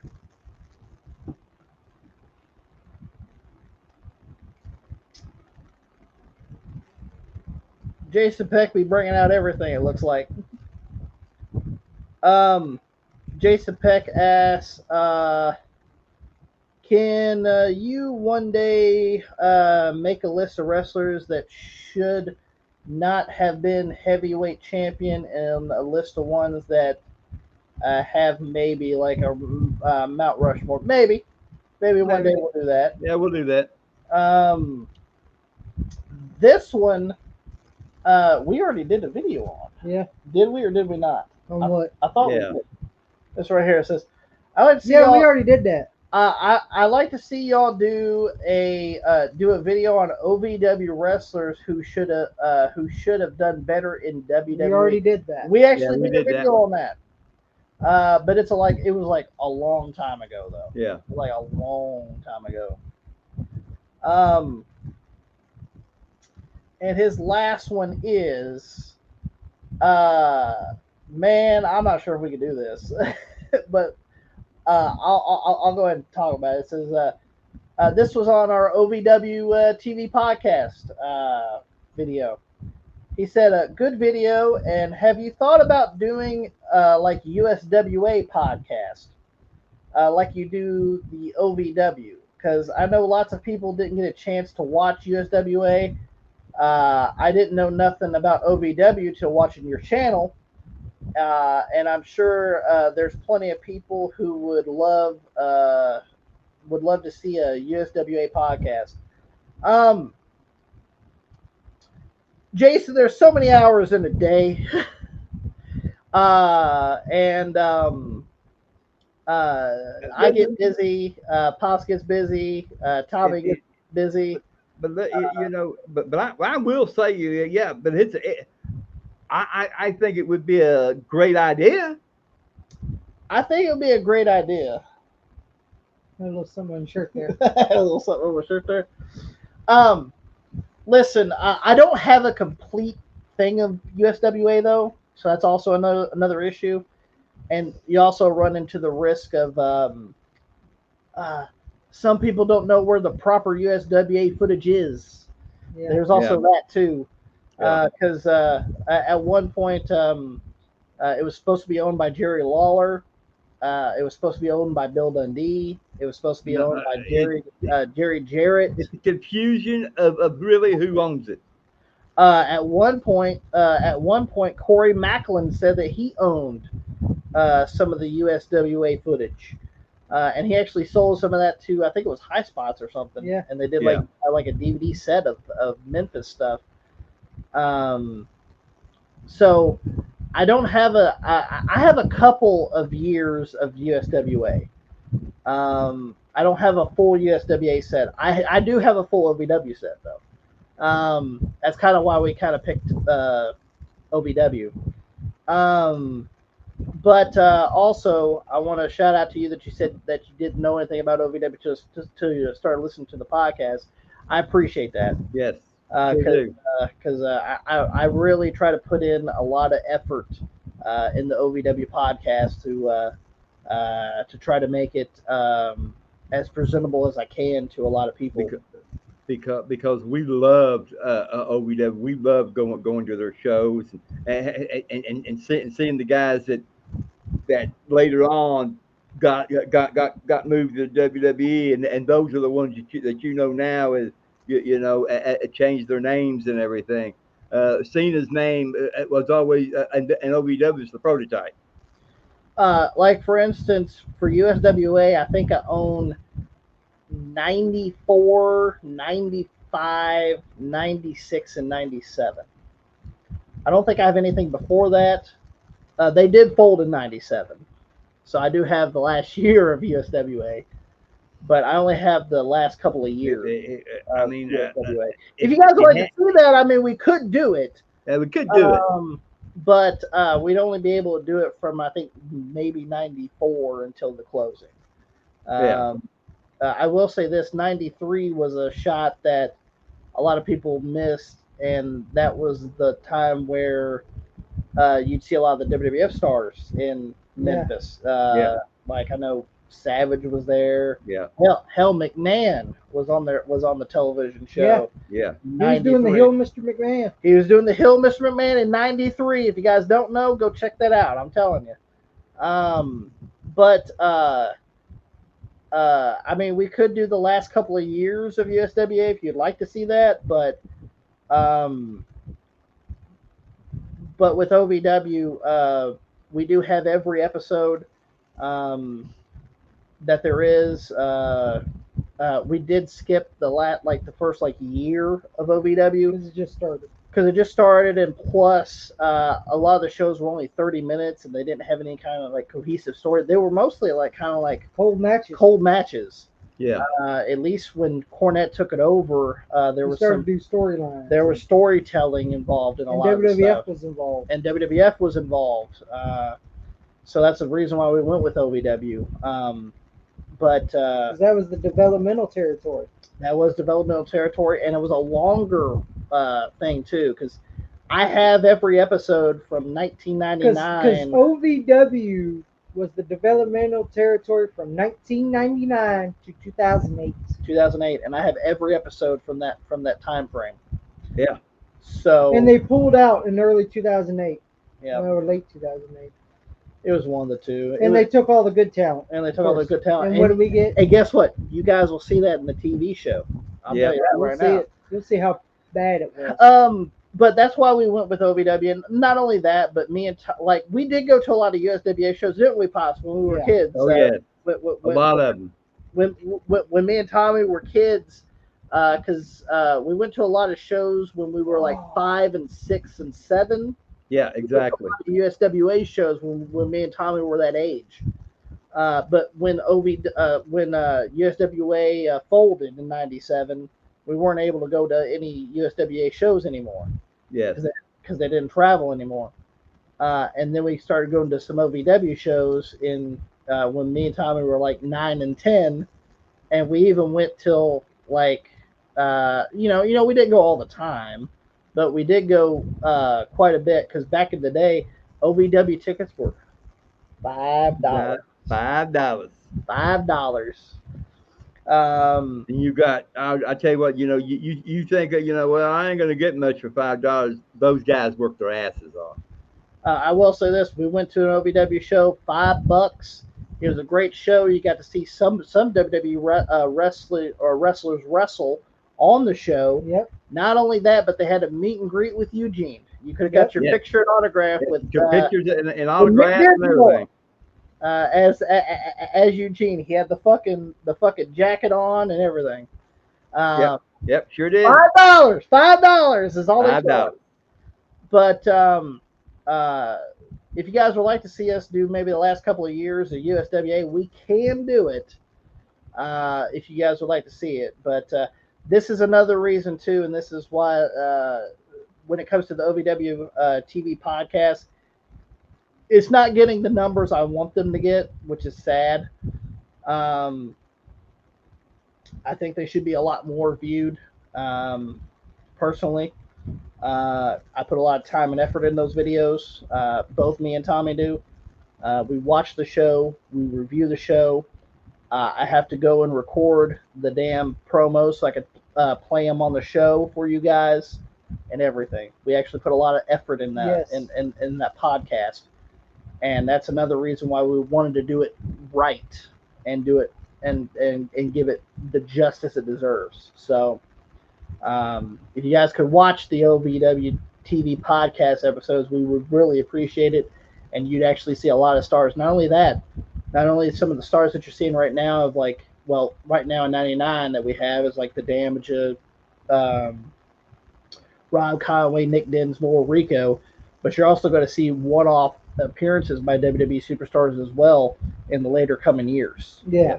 So, you'll be blown away by some of the stuff that we talk about on that show. So, watch it when we bring out episodes. I know we don't bring up episodes all the time like we should, but we get a little busy. That's also why I'm not sure if I want to take on the USWA podcast as well too, because we also do old pay-per-views. We're also doing 2012 right now of WWE pay-per-views, which we're almost to the end. Almost. And then we go to 2013. And then we got to go to 2013. Jesus Christ. But and then once again, the WWE shows do a lot better in views than the OVW shows are doing, and I'm pretty sure they're going to do a lot better than the USWA shows too. So that's another thing too, guys. Watch everything we do, damn it. Fuck. We put a lot of effort in this channel. And, we don't lazy ass it like some people. Damn right. But let's go ahead and end this shit. Yeah, I'm ready to get out of here. Yeah, I'm ready. Tommy's hungry. I'm ready. I'm ready for me a Pepsi. Okay. That's right. We got him in that cold $800 fridge that I had to pay for. Better know it. Oh God, it's globally just crisp when you open it up. It's so cold. Yeah. Can we end it here, Grandpa? Can we end it here, Grandpa? Guys, make sure that you guys follow us on. You guys can follow us on Facebook. You guys can also follow us on Twitter or X at Wrestle Rampage. You actually see the shit scrolling at the bottom. You can also follow me and Tommy on Instagram. That's also at the bottom. Damn, guys, hit that fucking subscribe button. Yes, hit it. We're almost at 3,000. We're almost there. We're almost at 3,000. We're going to be giving away fucking 3 game systems. Fucking hit that damn subscribe button, man. Three wrestling games for 3 wrestling fucking consoles, video game consoles with 3 fucking wrestling games. And they're all good wrestling games. We didn't give you Backstage Assault, motherfuckers. Yeah, we ain't giving you attitude. Yeah, we're not giving you attitude. We're not giving you goddamn fucking hardcore. I'm going to say this right here. I've never seen things that you're giving away free and people don't fucking want it. Actually, the other day, we were at Game Exchange, And I seen that they had fucking WWE Day of Reckoning, the first one, $20. Yes. That's in the bundle that we're giving away, guys. That's $20. You get that motherfucker free. Get a fucking Day of Reckoning 2 is like $25 to $30. Yep. We're giving that away as well. You know, so hit that button. Come on. Yeah, hit that damn subscribe button. You fucking 52% motherfuckers that are watching this right now that ain't fucking subscribe, motherfuckers. Hit that damn subscribe button. And come on, damn it. And as well, get to it. Real quick, if you guys want the stickers, they are available for free. As well as if you guys want the pin is going to cost you $7. Mainly because we have to ship the damn thing and it's a little heavy. So sorry about your $7. Hell, you can't even get nothing free away. How you think they're gonna shut up, cool grandpa. Damn it! That's that shit right there just fucking pisses me off. Well, we gotta deal with pissed off pops, and you guys don't have to. So, guys, hit that damn subscribe button, and we'll see you guys on the next WR podcast. Have a good one.